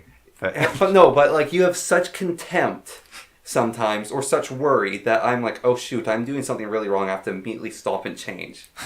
Right, well, anyways, that's good, I guess, that you let go. So that was one. So I handled myself quite well on that one, I think. And I don't know how dangerous it actually is to stick because you'd... Kapow! Because you'd have to touch, like, both sides of the toaster, I think. So you'd have to, like, twist the knife and... Yeah. Like, it'd probably be trickier than you think to get out. Also, toasters are safer than they were. Yeah. But, so little emergency, I don't know. Another time, you were swimming under a bridge. Yeah. It was underwater the whole way. Yeah. And... So what he did was, he was like, I'm going to swim under this bridge. Because my brother did it, and he was cool. I want to do it too. So but I was actually using the air, there's like a tiny gap, so I was just breathing along, on my back going along the way. But Connor wanted to dive under. So he started swimming, but he got confused because he was underwater. So he started going along the bridge instead of across the bridge. Yeah. So he didn't actually ever leave underneath, and he kept trying to go up with his hand or something, and he kept hitting stone. Even though there's a tiny air pocket, he wasn't coming up for the air. Because... he'd come up and his head hit the bridge, so he couldn't get air, even though if he had tilted his head back, he could have gotten air. So he just kept hitting that, and Dad was just kind of watching, bemused, because it was weird. Like, if someone's drowning, you don't instantly react, because it's weird. It's like, what are they doing? Yeah. It's like, why are you being stupid? Just swim. What's Mm-hmm. going? So, but I think fairly quickly pulled him out, and I reached under the bridge and pulled him out and got him there. Oh god, that's I think one of the most terrifying experiences of my life. Remember that? I am still traumatized by it to this day. It prevents me from diving under stuff. Oh, wow. I am... Because I barely remember it now. No, but- it was so terrifying being stuck under there. I was so happy you grabbed me. I thought I was going to die under that bridge. I probably would have fallen conscious and gone dragged out by one of you guys. At the very Dad least. Probably would have reacted before that either. Yeah, but I thought I was going to die under there. Yeah. Wow. Yeah, because I barely remember that, but I guess it... It was so terrifying. Like, the reaching up and all that I could hit was the bridge. I would try to swim some more and then reach up and hit the... I felt like I was trapped underwater and there was nothing I could do. And I'm trying to open my eyes, but it's in chlorine, so it hurts to open my eyes. And I'm just glancing about, I can't see anything. Man, sounds like a nightmare. Jeez. Yeah, no, it's like one of the most worst terrifying experiences in my life. Wow. And I was so grateful when you pulled me out. Yeah, that sounds terrifying, gee. And I was screaming underwater because I was trying to get your guys' attention. And I was using up my air, but it was just like the only thing I could think to do was open my mouth and scream underwater. And I knew if I screamed then closed my mouth, the water wouldn't rush back in, but while screaming, it could rush out. Oh man, that's gonna give me nightmares now. That's terrifying. Yeah. Wow. Okay, well, give myself a little pat on the back. Right, so the other two... So I started with the good ones. I should have started with the bad ones, maybe. So another one, I was in class, and the girl beside me collapsed in class. She'd just been in a car accident. Not just in class. She'd been in a car accident that morning. Mm-hmm. And then she collapsed in class beside me, just fell over. Because she said, oh, I'm feeling a bit off today. I was in a car accident. The teacher's like, wow, should you be here? And she's like, I think I can get through school, but I'm going to go to the hospital after school. And it's like, okay.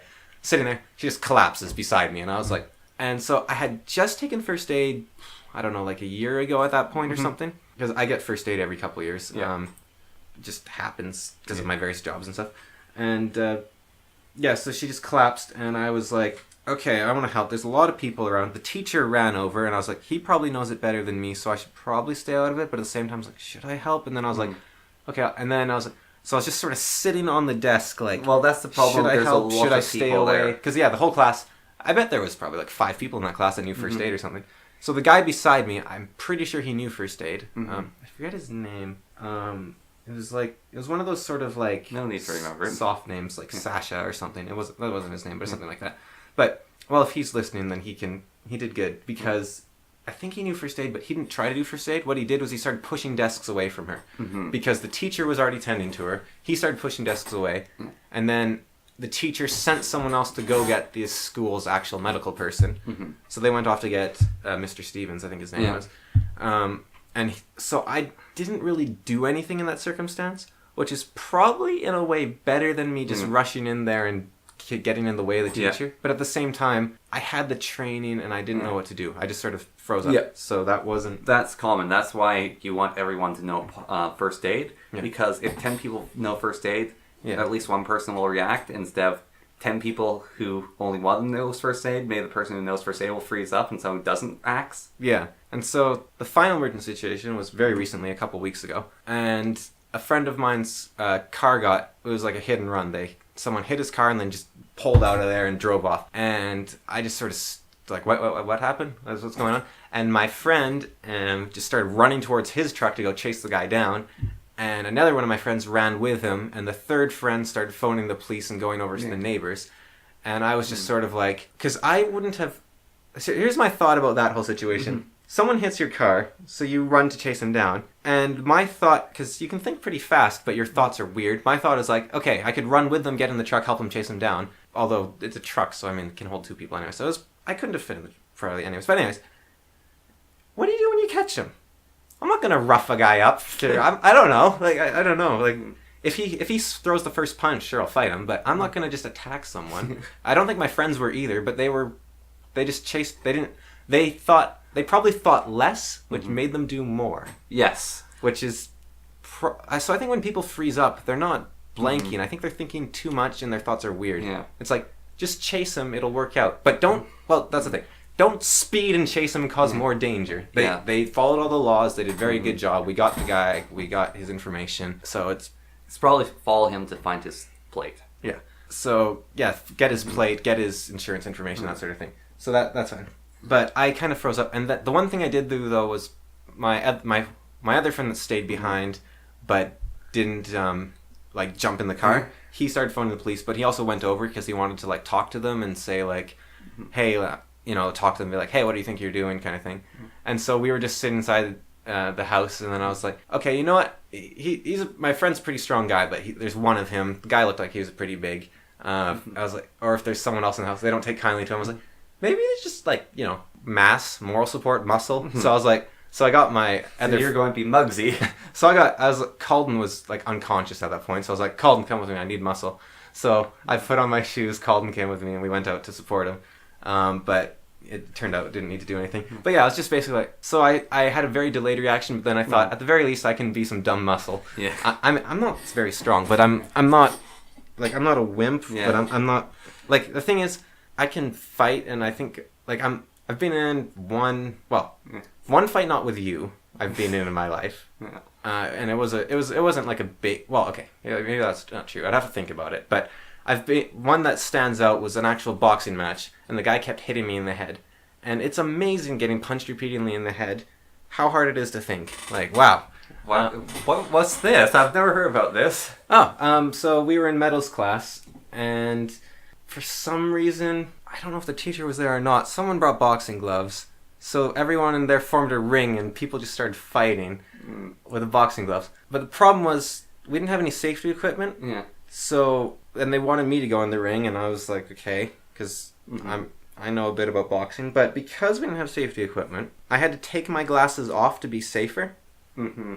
And I couldn't see without my glasses very well. Like, I can see decently, but I can't see. It's so fast. Yeah, no, that's a huge thing. Like I can walk, I can navigate easily without my glasses. But if you throw a rock at my head, I won't be able to catch it. Normally, I'd be able to catch it. Yeah, or dodge or something. That's a huge thing, having it's the glasses, the blur just ruins everything. Yeah, because you just don't react as like fast. playing sports without glasses. Like, oh, take off your glasses to play sports. I cannot play sport without glasses. Like, I could probably drive without my glasses, but I can't react to fast things, so it's probably good not to drive without my glasses. If something ran in the way, I'd be in trouble, kind of thing. But, so he kept hitting me in the head, and everything just sort of went white. Like, I couldn't really see or think. My thoughts felt white. Yeah. Like, it was just like a bright white light everywhere. So I don't react well to getting hit in the head. You've punched me in the head a lot, and it's been okay, because you normally hit my teeth, which are strong. And you were a vicious fighter when you were younger, gee. You just straight for the teeth. Pow. Still a vicious and fighter. Vicious temper, too. Like, it'd be like, hey, Connor, don't step on the flowers. Mom said not to. Pow! It was brutal. Got a bit of temper on you. But my front teeth were knocked out now, so I'm immune now to his attacks. Not because of me. His front teeth were knocked out because of me. No, I knocked my front teeth out twice in my life, and neither time was because of him. Yeah, so anyways, you're getting punched in the head. Yeah, so I was getting punched. So what I'm saying... And I don't remember after that. ...is I'm not much... I'm okay in a fight, but if you hit me in the head, I'm probably not going to be in much use. And I'm not that strong. But I thought, people don't want to start a fight 3-1 anyways. So, those are my 4 reactions to emergencies. So, why I'm getting to that is I have, on the fantasy sort of thing, I have some sort of thought about myself that I think better in an emergency.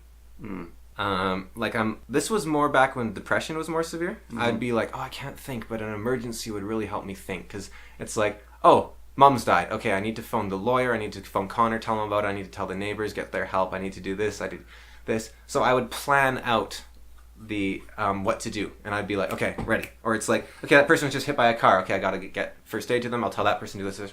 So it's like this weird. It's almost like the fantasy you're talking, or maybe the same, but it's not like I want anything to happen. It's more like I can think when there's an emergency. Yeah. So that's my thought about myself. But why I said those 4 examples of me responding to an emergency is I still think that about myself, that I'd be very good in an emergency, but the proof is that it's 50-50. Yeah. So, well, it's amazing. Like, so even if you think it and you can rationally prove that that's not the case, you still think it, but in the actual situation, you have no clue what you're going to do in an emergency. Even if you've been in emergencies before, you have no clue. You're totally right about that 50-50. Like, I've been in 2 fights in my life. Yeah. Like, 2 serious fights. And the one time, the guy grabbed me by my neck. I had no idea he was going to do it. He lashed out, grabbed me by the neck, and started trying to choke me. Yeah. I was so shocked by that, I just stood there and let him start, choking me. I couldn't breathe. Then my friend punched him in the head from behind. It was very much a sucker punch, but he deserved it. He was choking me out.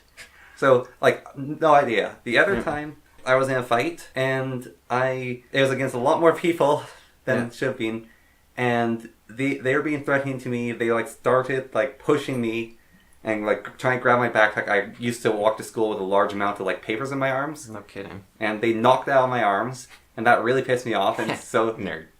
basically, Take that. yeah. So they're basically like doing that, Live in a hole. and I had enough of it, and I reacted very viciously, like Cameron said, like I was a vicious fighter. Like I incapacitated other kids, and this was like in grade 9 or something. And it wasn't like a fight, like, oh, they're punching each other. Like, this was incapacitation. Like, punching them below the ribs, hitting them in the head, like, against the temples, like, hitting them in their arms so they couldn't... full out survival, like, Yeah. wound them so they can't get back Yeah, up. no, it wasn't a situation where I should have been fighting like that. Yeah. But it was the case where I acted so fast, like, I think the meanest thing I did is I stomped on the person's foot, so they couldn't move, and then I pushed them in the chest so they fell backwards. Oh. So you couldn't actually move. So Ow. standing on their foot so they couldn't back up, and so they just did a full backwards fall. And then while they were winded, I checked them in the chest with my knee. That's a very interesting fighting move, because Yeah.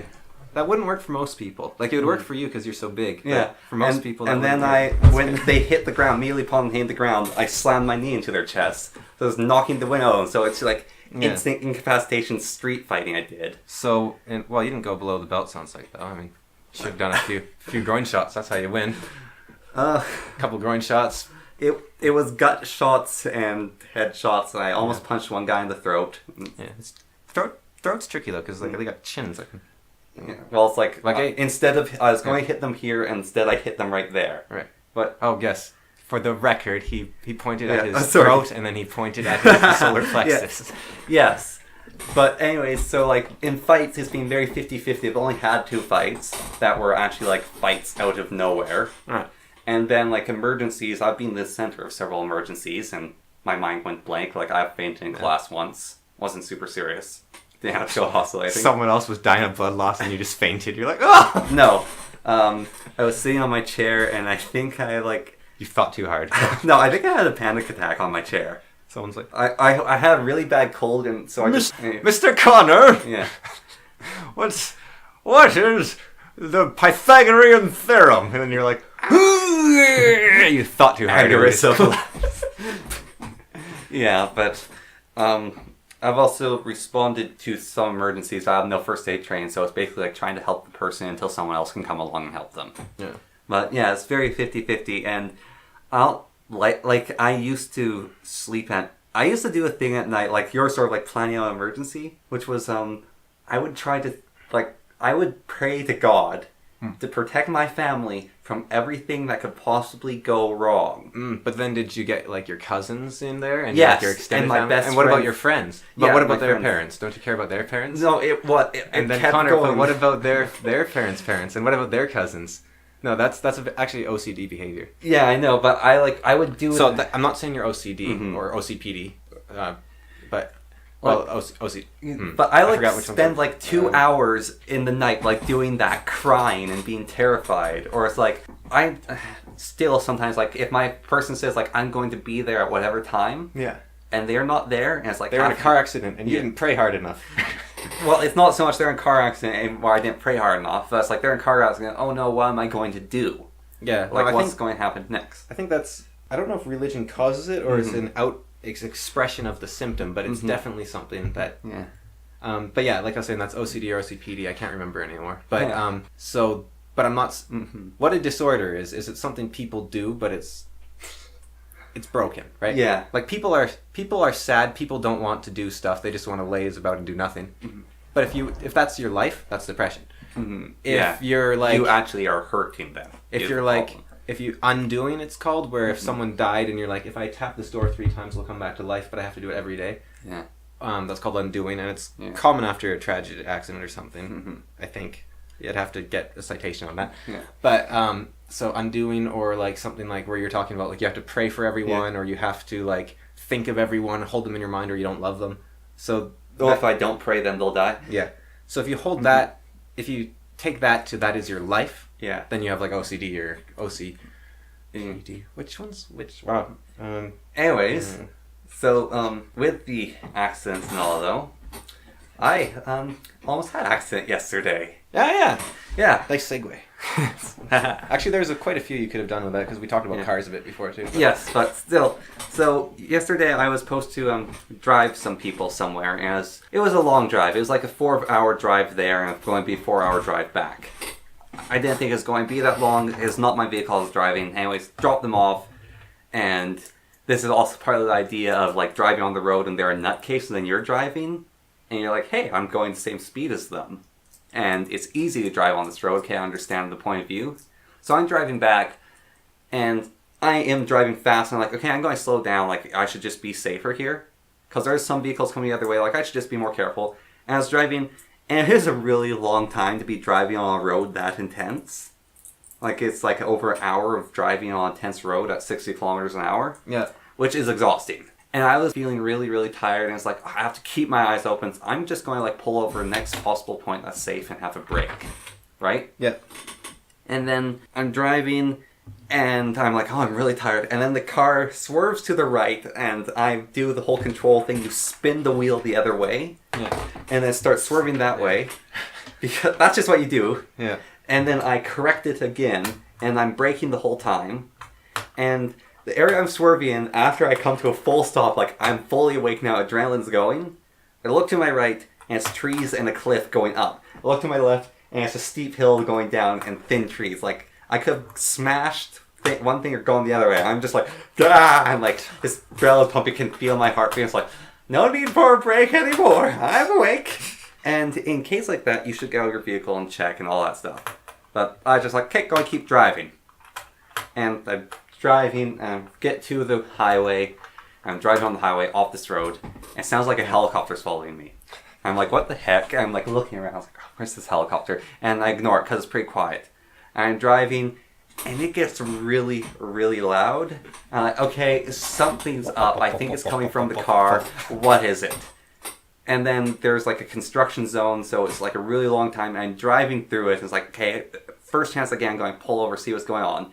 Then the people who are waiting for the construction zone, like, no, one way you go and then the other people are waiting. They are pointing, one person like, yeah, like, sorry, can't show this, but they're like making expression, they're like cutting their hands sideways, like there's something wrong. And another person like pointed at the side of my car, and like, okay, something's up. And I pull over, and I get out of the car, like find a place to pull over, and there's smoke coming from the back tire. And this thing is completely flat. Like, it has a hole torn through one part and a hole torn through the nether part. And the helicopter sound was the tire flapping while I was trying to drive. It sounded like a helicopter was following can me imagine and it. getting closer and closer and closer. Like, I was like... Just what? rubber slapping the road, just pop, pop, pop, pop, pop, pop. Or like when your bike tire gets Yeah. something in it. And so this is a van... I've changed tires before. I'm not the best at it, but this van, I had no idea what I was doing. And I'm trapped on the middle of the highway, an hour away from town. And so I just have to phone people. So here I am, about to figure out my passport stuff, because the office is about to close, and I'm like, all right, I'm going to phone the passport office and get this sorted out, because they phoned me earlier today, and I was busy earlier today as well. So then I'm like, all right, it's about... And then my phone starts ringing while I'm holding it. I'm like, okay, it's Connor. Okay, and it's like, sometimes I don't answer the phone just because I want to do something else. But generally if I know the person... And the reason I had to phone the passport office to sort a bunch of stuff out is because I didn't answer the phone earlier today when they phoned me. So that was my bad. So I was like, not going to repeat that again, and it's Connor. So answer my phone, and Connor's like, I'm stranded in the middle of nowhere. Very cheerily saying it, though. Yeah, and I'm like, okay, well, he seems all right about it, at the very least. I don't want to drive out and get him. So how do I make this work? I also don't know how tow trucks work. I don't know if you have to pay immediately or afterwards. I know you pay per mile kind of thing, but I'm like, and he knows how to change a tire, so he would have changed the tire if he could have, I figure, but then he was all like, I tried, and then he's like, okay, actually it's possible. So so he's like that. He gets very emotional about his stupidity. Yes. Anyways, and then I contacted the owner of the vehicle, and she said she's going to come and get help and going to help me change the vehicle and pick me up. And I was like, oh, thank goodness. I don't have to do anything. And then while I was waiting for them, I was like, oh, actually, I think I figured out how to change it. And I'm like about to like get the stuff out. And a construction worker he's like doing the evening cleanup. He drives up and he's like, hey, your tire looks a little trashed. I was like, yeah. And he's like, do you have like a wench? A jack? A jack. Yeah, do you have a jack? Oh, wench! Fix my tire! Yes, do you have a jack? I was like, yeah. And I found the compartment with a jack, and I opened up, and I pull out the jack. I have a wench, I call her Jack. And he's like, okay, you have a spare tire? I was like, yep. And I figure out how to get the spare tire out. And he's like, right, well, this gravel's kind of harsh. Here, have this. And he passed me his road sign that I sang up. It said, kneel on this so you don't scrape up your knees. And it was pretty nice. And like lying down. And I'm trying to figure out how to get this car jacked up. I have no idea what I'm doing. And I sort of get jacked off, get the lug nuts off. And then the tire is stuck. And then the woman drives up, who owns the car, with her dad. And she's just like all upset that like, oh no, poor kid, like he's just driving this car. And the dad's just very like, "Rrr, rrr, rrr," grumpy, like, I had to be out here to change his tire. Oh well, I'm going to do it. I'm going to show this kid how to change a tire. I'm going to give him a good lesson, like very much grandpa material sort of guy. Young man, I've been changing tires since before you were born. So he's like, oh, you've got the jack all in the wrong place. And he like undoes it. Then he puts it in the right place and jacks up. And he's like, can't get the tire up. And he's trying to jack it up. Then the construction worker drives back up. He's like, oh, I'm going to need my sign back. And he sees they're there helping me. And realized, like, I had no idea what I was doing, basically. And so he gets out. And he's standing there and trying to figure out this tire's really stuck. Somebody's got to kick him. And no, so he kicks it. Yeah. And then the guy kicks it. And then like they both get it off. Because they can get rusted on. Yeah. And then so they both get the tire off. And they're just like working together as a unit. And then he's like, oh, this is going to take forever with this like one like wrench we have to like put back on the lug nuts. And so he's like, oh, I've got this different type. And he like takes it out. And they like put it back on. They're just both really fast. And they work together. And he takes back his sign and leaves. And it's just like, this random construction worker just took time out of his day to be really nice. Shout out to him. He's probably our fan. If you are, good job. And then... Thank you for saving my brother so I didn't have to. This is one thing I didn't realize. Because I did not want to drive an hour, change a tire, and then drive another hour. One thing I did not realize about spare tires, because most of the spare tires I have are nice, proper size, full tires that are like the winter tires or whatever. The spare tire on this thing is a dinky compact spare. Oh, it's a compact tire. And compact spares mean you have to drive at most 70 kilometers an hour or 40 miles an hour to translate it. Now the speed limit on this highway is 100 kilometers an hour. No, it's not. Yes, it is. They upgraded it. Really? Yeah. Huh. So speed limit is 100 kilometers an hour. So I'm driving at 70 to 60, so people driving behind me get pissed off when they can't pass. And I have to go over 80 or something kilometers or more at this dinky speed for it. And this, oh, it's just painful. And it's so hard to mitigate yourself when you're on a highway. Like, you want to go up high speed.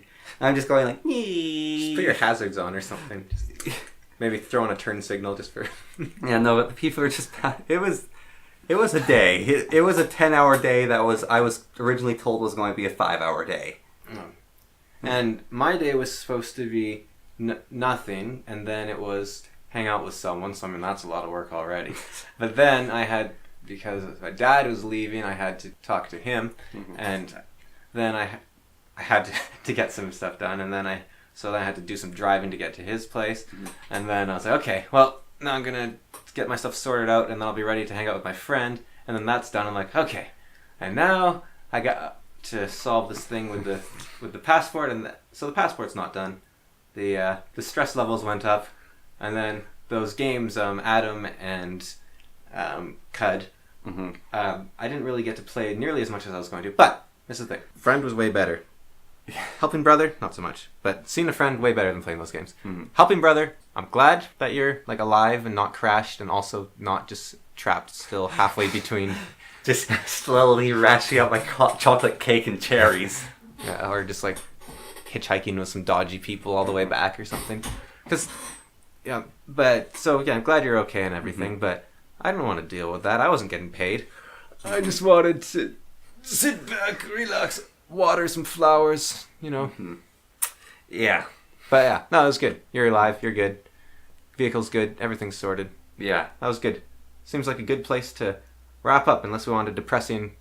I've got more stuff to talk about, but I think I'll save it for next time. Yeah, we can save stuff for next time. So, but I can wrap up with some depressing philosophy, as is tradition, maybe. No, we don't need to wrap up with just philosophy. I've been me, you've been you, and we're going to have... I've been everyone, Connor. You've been everyone. I am the bread loaf. Yes.